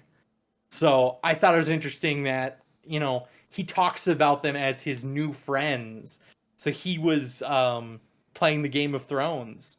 He was, making some new friends, because as far as the Lannisters know, he's still loyal to the Lannisters, but he made some new friends who maybe can help him along the way. Nick? I was going to say, Baelish, to me, sees everything as a transaction. I can make this happen. Someone will pay me for it, and I will make it happen. There's no, oh, but this person has this, or this person has this power over me. It's transactional. It's all black and white. He doesn't really think or care about who is being affected by these transactions. He mentions his new friends are very powerful. And so Sansa even compares it too, saying the Lannisters made you rich and made you Lord of Harrenhal. You got so much from them. And so for him to betray them, coming clean, saying that he had a hand in Joffrey's death, it really highlights how much more powerful his new friends must be. Just maybe even not talking about his new friends, but just how unreliable of an ally the Lannisters have become or how unreliable Joffrey is as somebody who can do him a favor. Honestly, he got Harrenhal, but he's your boy Joffrey. He's really not probably in a real secure position with the Lannisters. The last real promotion he got was like he gained Harrenhal for his help during the matter of the succession. Bad words for bad pronunciation for Gary again. Ulysses. Yes. Ulysses. Anyway, any other thoughts on the Baelish part of this episode? It's really kind of a follow-up to the scene between Sansa and Baelish from the last episode. Kind of as the general shock of who saved Sansa is over in the last episode. This one's more about like, oh, well, why did you do this? I would say, I agree. just touching more on to my point I made earlier of how Sansa learns from everybody kind of around her. So she's talking to Baelish more about the situation that happened there, trying to, I think, in her side, understand why he did what he did, or why Baelish does what he does, just kind of gaining more cursory knowledge, or just kind of trying to understand how some of these people think. I think you're right, 'cause she even says to him, like, at one point, like, as she's talking things through, she's, like, reasoning it out also. She said at one point, like, no, I don't believe you. You wouldn't do it for that. And, like, she's reasoning it out to herself as she understands him and his motives.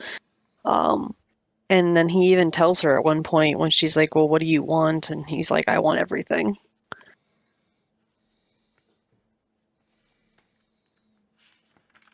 Dangerous man. Yes. Terrifying yes, he is. man. Ambition. He would rule the ashes if he could. Someone Yeah, said. yeah. That was Yep. a Varys line, wasn't it?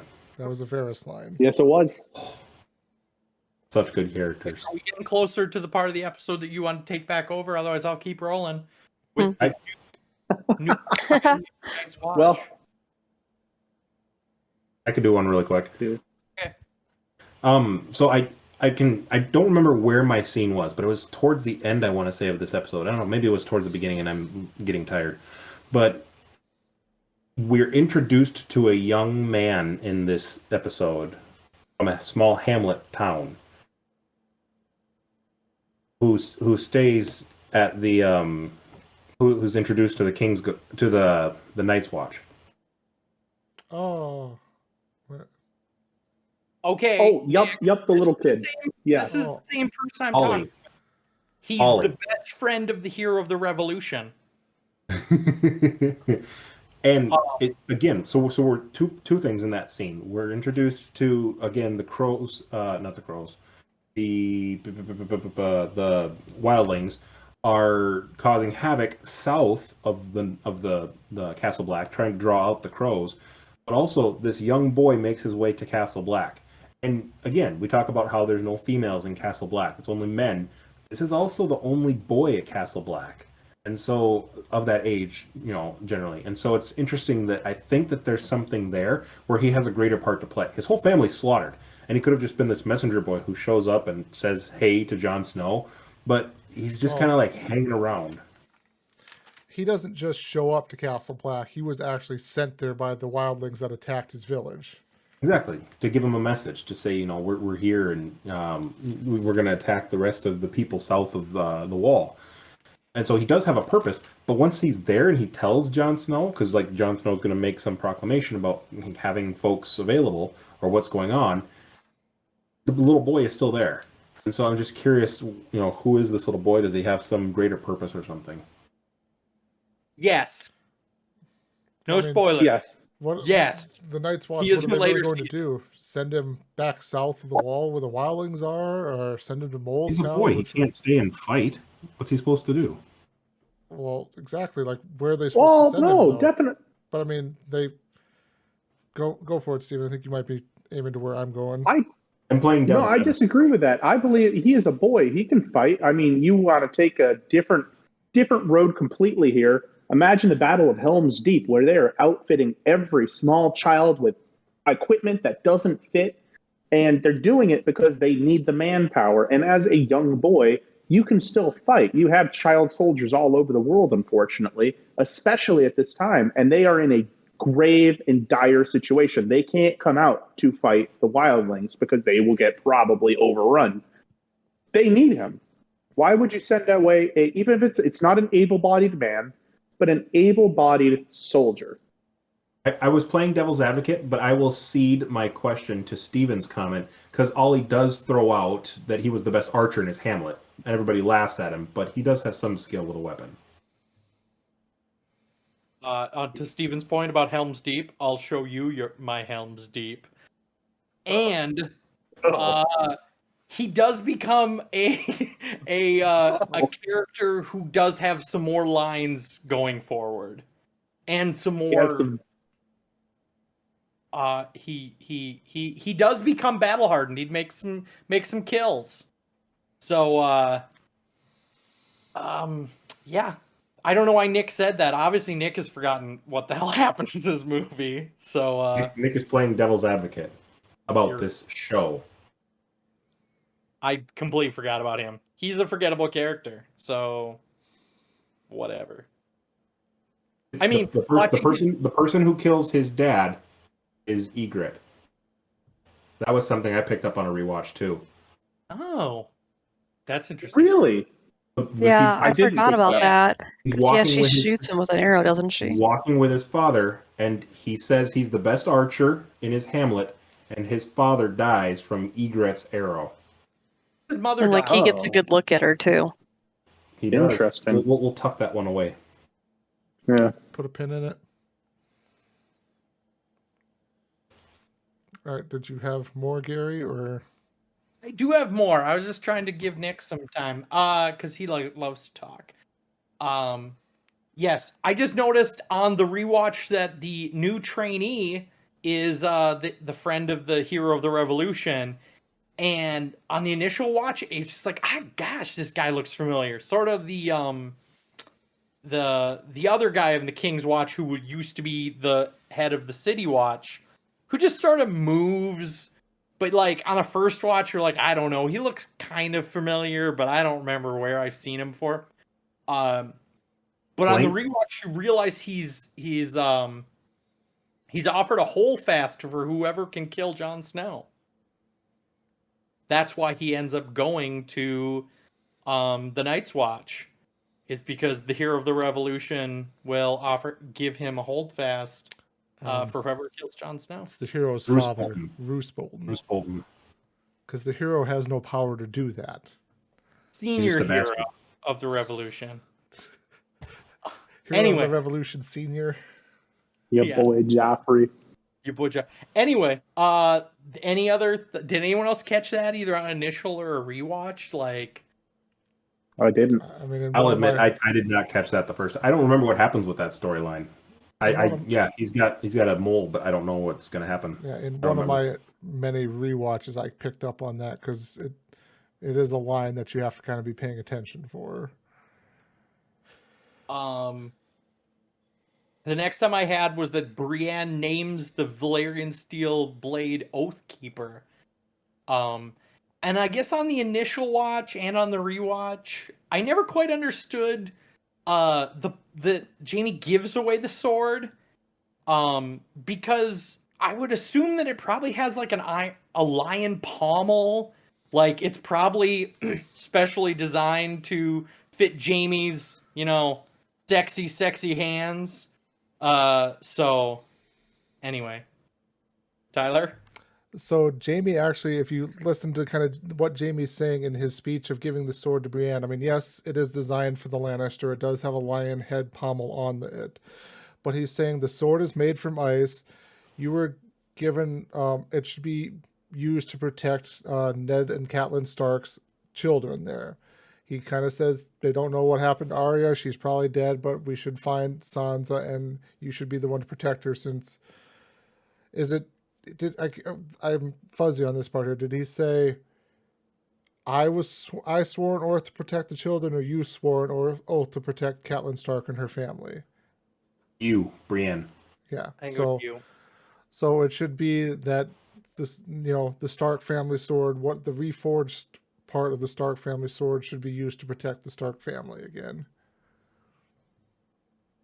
I don't think, again, in all of this turmoil and uncertainty about who actually did kill your boy Joffrey, I think that it is the previous scene where Cersei tells Jaime, if I asked you to go right out and find Sansa and bring back her head, would you do it? That sows the uncertainty for Jaime of, no, she wouldn't have done this. And so instead he charges Brienne to go out and save Sansa and find her from wherever she is. And so that's part of the reason why he's giving her this reforged sword, which was originally from ice. It should be used, like you mentioned, Tyler. He references it should be used to protect her daughters. He says Arya's probably dead, but if you can find her, that as well. Yeah. As I always say, if there's a redemption arc, they're not long for this world. So, the next point I had was about I forgot the leader of the Night's Watch, what his name was. Or Mormont. No. The acting commander? The acting commander. Tyler's Alistair Thorne. Alistair Thorne. He gives Jon Snow leave to go fight the Craster's Keep, the mutineers. And I guess on a rewatch of the people he takes, you notice that he takes the Hero of the Revolution's friend with him.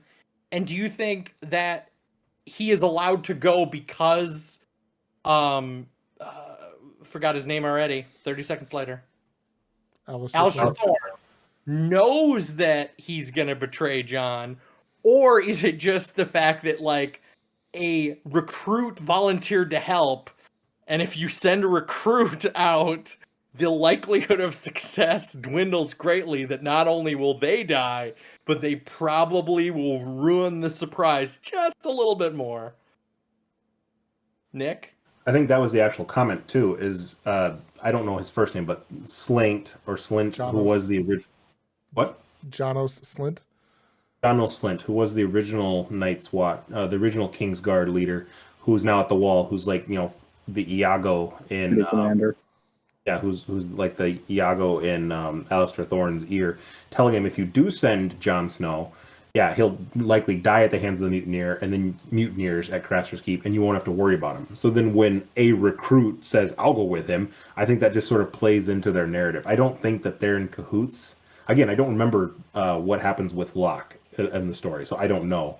But I think that just plays into their, that will be even better. Send him with a recruit. So I don't think that they know each other or that they're in cahoots about it. I think it's just something else that they're like, take all the weakest people, most novice folks you can find.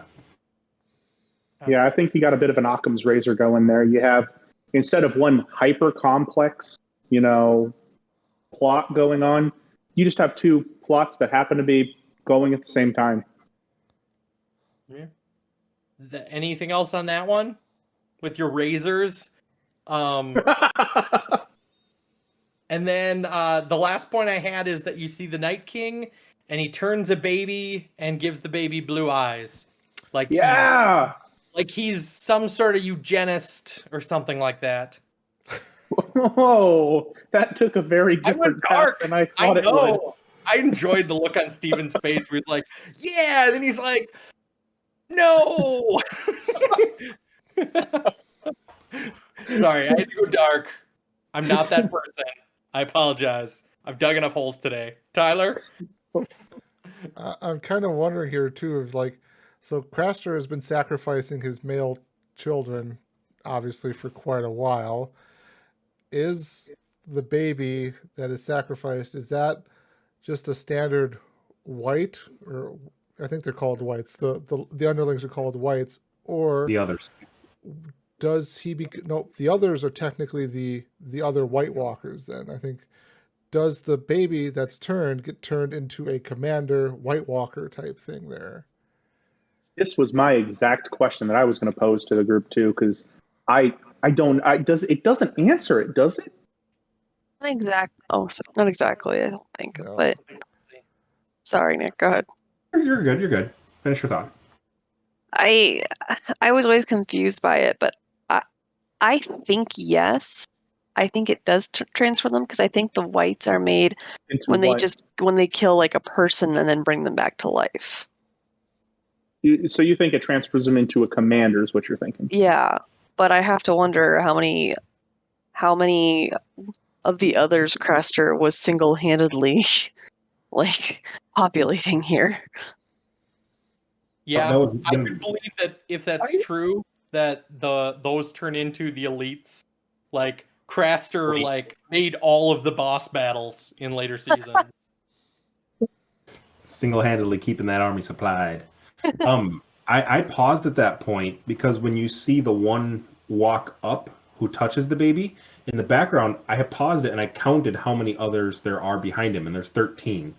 And so I was really interested to see, like, is that something that, yeah, if it is that these ones grow into that, how many are there? And so that was my thought I was going to pose to you too, is the same premise, but I counted 13, including the one who was walking forward, as far as generals or elites. That's a good call, and that's something I'll be looking for in the future as well. What I was going to pose maybe to the group is, with Craster does it say how long Craster has been camped there and how long he's been sacrificing children? Because I feel like even 13, after what he's doing to his quote unquote wives, I feel like that's a very low amount of boys to be able to have sacrificed.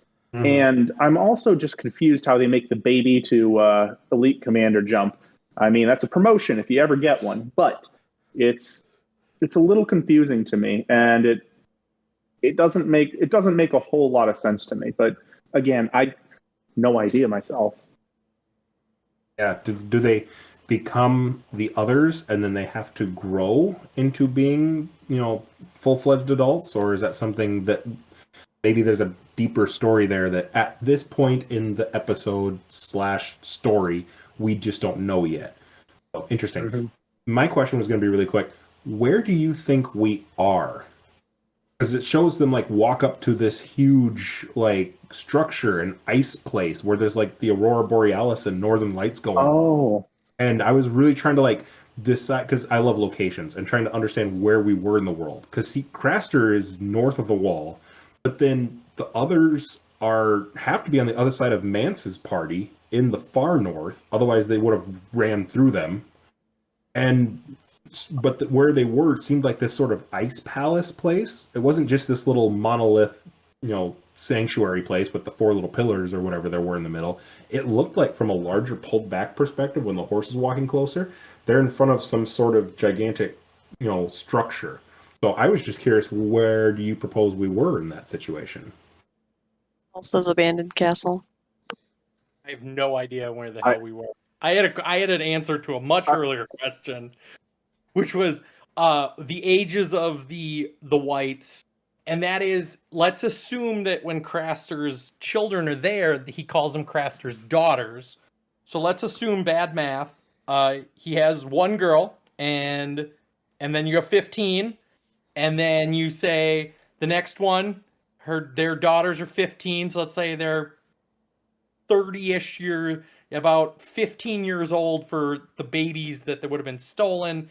So I would say that those are just the 13 original boys that Craster donated, and maybe the rest are just kind of growing up in a little camp, Upstate New York. They're in an upstate. Oh, no. They're in the Avengers training camp of White Walkers. They're in a better place. They're upstate somewhere at a farm. White Walkers winter camp. But I do believe that they are probably an elite level, because all the other White Walkers you see are just like the dead who become risen. But then you see this upper class that maybe were human and didn't have to die. They more kind of evolve into the White Walker. They become a higher being. And so I think they probably just age maybe at an accelerated rate, but they still have to grow into being icy killing machines. So, Tyler, you're up next.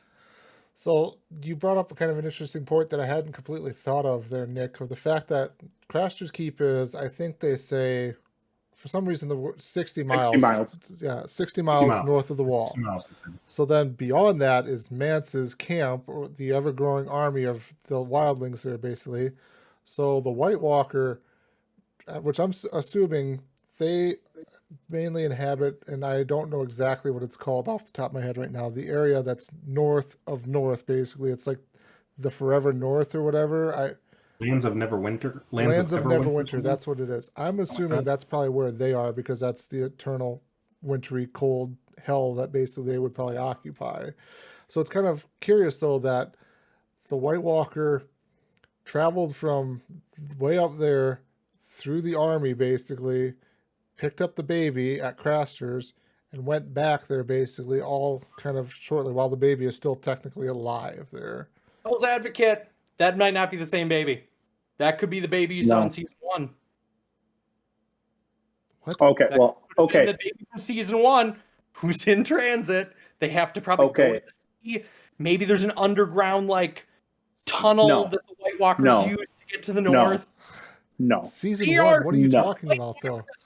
Are the original species of the North. So you would have to assume they have evolved better navigation routes than humans who need to stay moderately warm. The original inhabitants of the land were the children of the forest. And the this giants. Is the world of ice and fire stuff and giants. Anyway, I'm guessing it's just plot armor. Okay. So, go ahead, Steven. What I was going to say is that there's no way that baby, regardless of whether it's from season 1 or a season now, makes it up all the way to the Neverwinter, because babies are fragile motherfuckers and they need to stay fucking warm, and they will not make that journey. And I don't think it's inconceivable for the White Walkers, who seem to have mastery of that land, to have multiple shrines. I think it's very conceivable that they have a shrine or temple, whatever you want to call it, fairly close to Castor's Keep. Why else would they have singled out Castor to give babies in the first place? Who's Castor? I mean, that is something I would love to learn, that history there.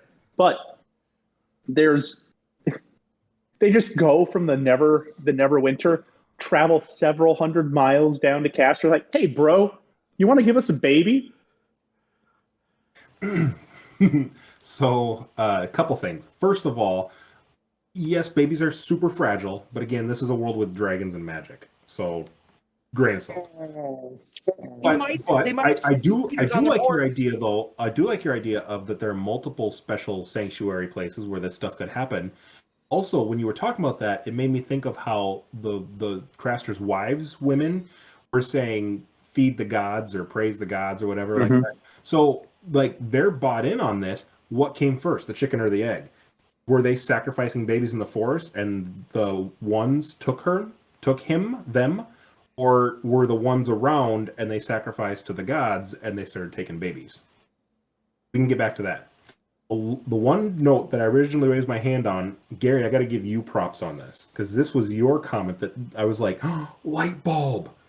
Maybe our math numbers aren't evening out with how many kids Craster has sacrificed, because there can only be 13 elites. Sam killed one with obsidian. It's the first time we've seen one die. Maybe that's why they got to make another one with this little babe. You're saying they eat the rest? They eat all the other babies, and then they don't make it, like Steven said. Yeah, or just convert them into the lower level. They're eating them, but soldiers. So somebody has. Why to would you need me, to keep it? Oh, sorry. I was just gonna say, what season 1 baby are we talking about here? The first time we meet Craster, he puts a baby out, and then Jon sneaks out to see what he's doing. He catches Jon Snow and turns him back into Gior's folks, and Gior, scolds him outside. So that would be season 2, though. Yes. That makes yeah. I like my there can only be 13 or a set whatever the number is. And so But why? Why would there only need to be 13? I don't know. Why are there Symbology 7 of the gods? 13. There can be only one. I mean, There can be only one. Or Wait, maybe that's their own court. Maybe like the Night King wasn't always the Night King. Maybe this is the Supreme Court of ice people. they have their own Back to the night houses. court. Back to night king's court. There's Yeah, maybe there's Targaryens. only 12 and a night king. They're the Targaryens of the North. Anyway, conspiracy theory. That is all I for this episode. So we can go to the next person. Amanda, what'd you have? Elena and Marjorie have an interesting little conversation, the two of them. Part of it was in the previous episode, but we didn't really touch on it too much. Elena at one point says something to Marjorie about, do you think I'd let you marry that monster or beast or whatever she called him? Mm-hmm. And I wonder if this is the exact same thing of Marjorie being like, did she do it? Can I? Oh, Grandma. Yeah, do I know you well enough? In this case, do I like the results enough to argue with it or to look into it? Mm-hmm. Instead, she tells Marjorie to go ahead and focus on her next, I almost said target, but really it is her next target, Tommen. Do we think, are we blaming Elena? Are we looking at Lord Baelish? Do we think it's everyone? I think Yes. I think that Olenna specifically, not like the Tyrells, because Mance is a patsy. Olenna's son. I think Olenna is the powerful new friend that Baelish references. Is my understanding. Agreed. Mm-hmm. I'll admit, I was surprised that Marjorie seemed absent or unknowns to that. I thought that she might have had at least knowledge of it. And we talked about this in the previous episodes that I assumed that Marjorie was the one who poisoned it. The one You who did. poisoned Hardcore. the cake. You were wrong. I just assumed that Marjorie poisoned the cake. So Right, she had a little bit of innocence in her still. She doesn't seem to have a clue. Or she doesn't seem like it. She's proven herself a good actress. Enough to be able to manipulate Joffrey.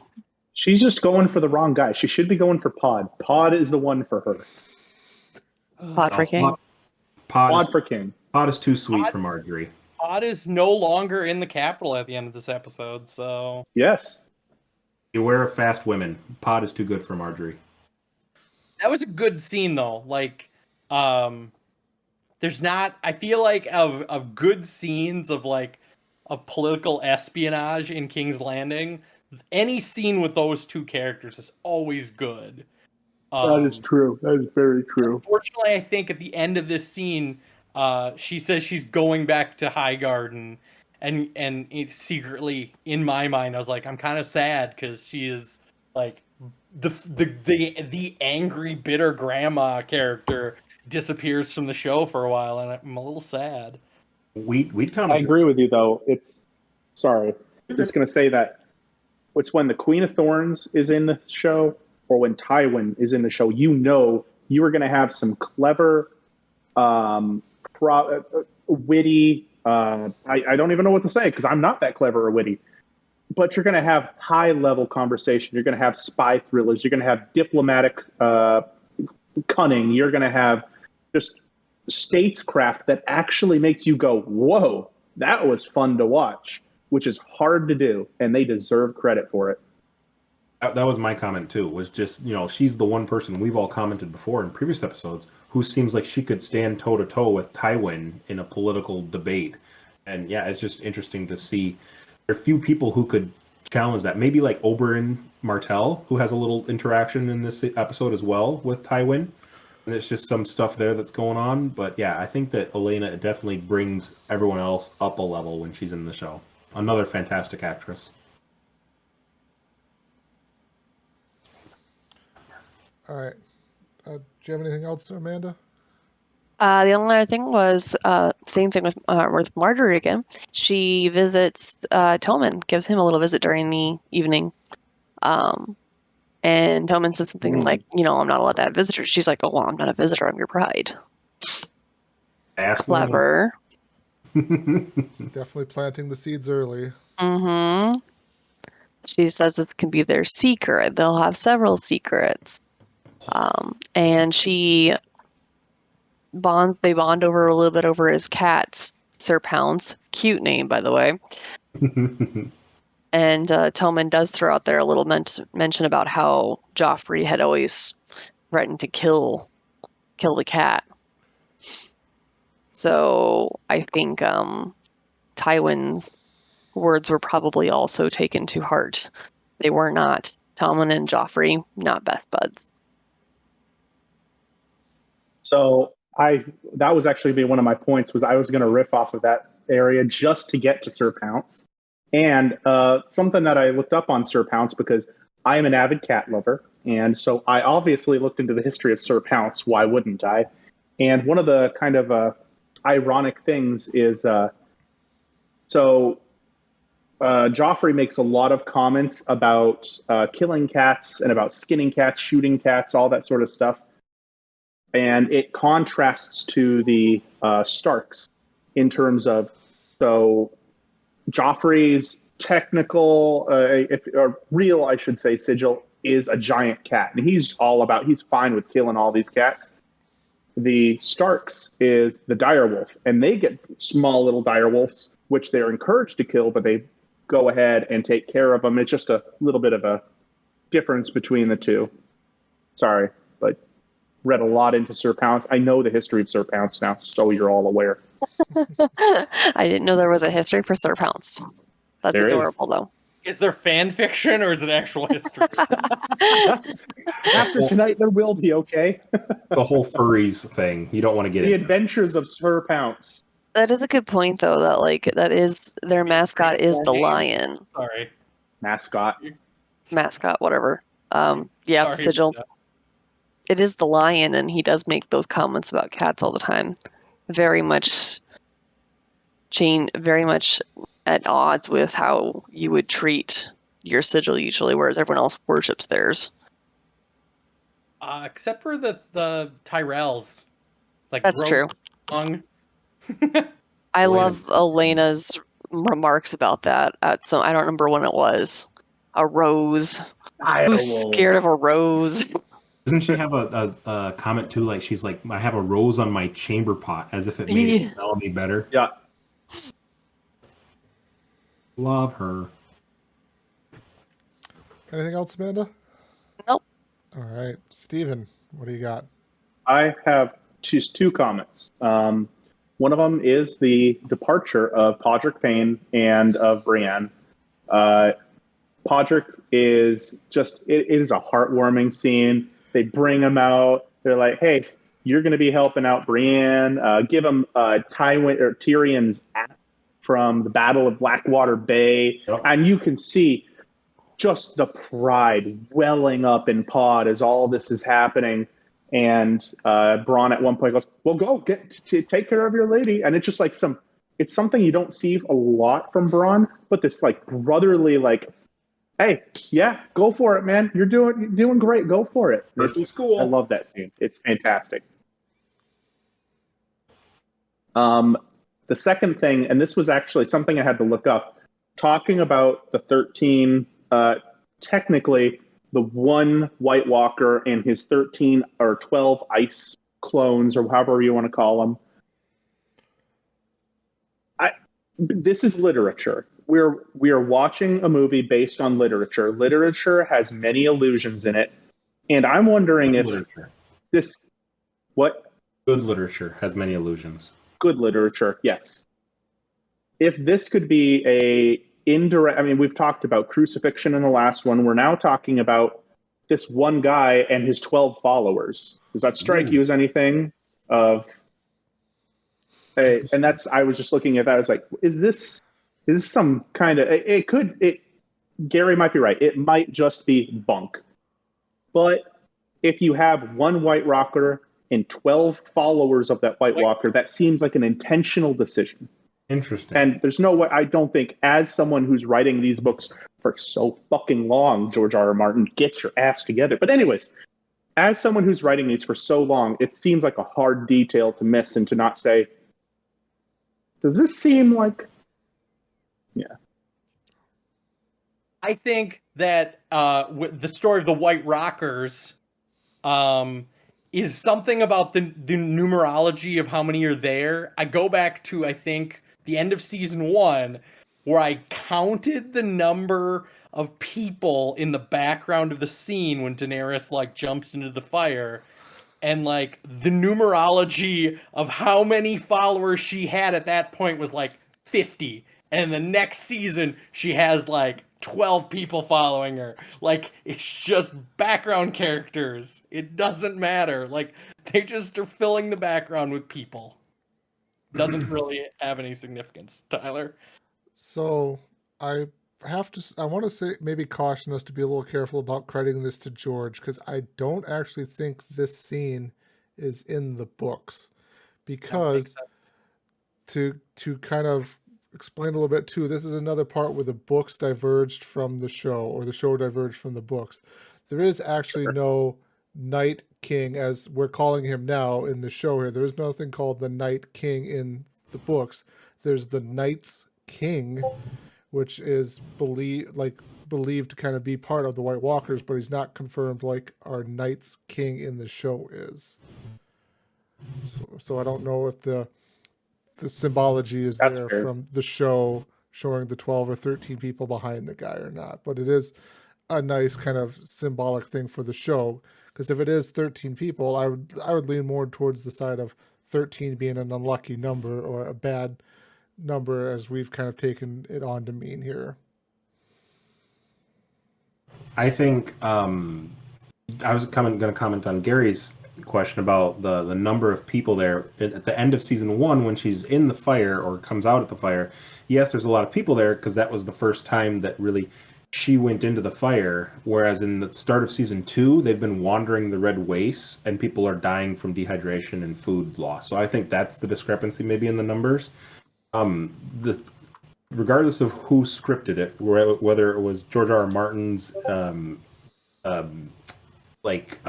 adding, I'm losing my words as well, whether it was George R.R. Martin's intent to help direct that scene, or if it was the director's D&D in this episode who had them there, it did seem very intentional, to Steven's comment, to have them all spaced out behind everybody. Like I said, I paused it specifically because I realized I could count that there were 13. If they were just background other characters there, they might have been overlapped or just kind of standing in the background as a crowd behind the one who came forward who touched the babe. But they're specifically evenly spaced out in a straight line behind them. So it just seemed really intentional to have that many or lined up in such a way. All right. Anything else, Steven? No, that's it for me. Okay. The final point I just wanted to talk on was Dany's plan for Marine there. So last episode, she launched a bunch of chains and collars into the city. This episode, she's just telling people to infiltrate the city to these secret slave meetings and saying, hey, here's weapons, go attack the masters. I was just kind of curious, is that a good plan for what to do, or is there something better she should be doing for kind of wanting to, I got to be honest. I'm very critical about this Dany's campaign and about Dany a lot of the times. This struck me as one of the more realistic things that they could have done. If there's discontent, unrest in a city, go in and arm them. They will rise up and take over. One of the things that doesn't entirely make sense, would they go all straight to her side and give her the city? That's doubtful. They would take the city for themselves. That's just what would happen. But, I mean, we're saying she's some godlike figure to them for some reason.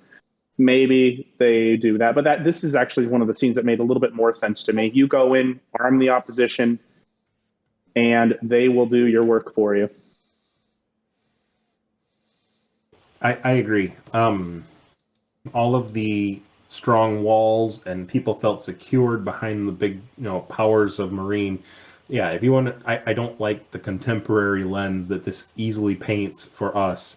But if you want to destroy a country or a sovereign nation, you do it from the inside. People usually rally. People usually rally and unify if an outside usurper tries to stop them. But if you want to destroy and destabilize a group, you do it on the inside and have them turn against themselves. All right. Just to add a little bit scholarly, it's the having an outside effect on a country and causing them to all group together is called the rally round the flag effect. Yeah. And that is a very established concept. All right. Oh, also, fuck Alistair Thorne. I think that needs to be stated again there. Just I am right. fuck that guy. Stay classy. All right. That good for everyone then for this episode? Thumbs up from Gary. All right. I think so. It was good for me. Was it good for you, Tyler? Just gonna leave that one there. All right. Next recording here, we will be discussing Season 4, Episode 5, which is First of His Name, and Episode 6, The Laws of Gods and Men. All right. That do us for this episode here. Thanks for listening, everyone. Have a good night, everybody. Don't listen to Thanks. Nick.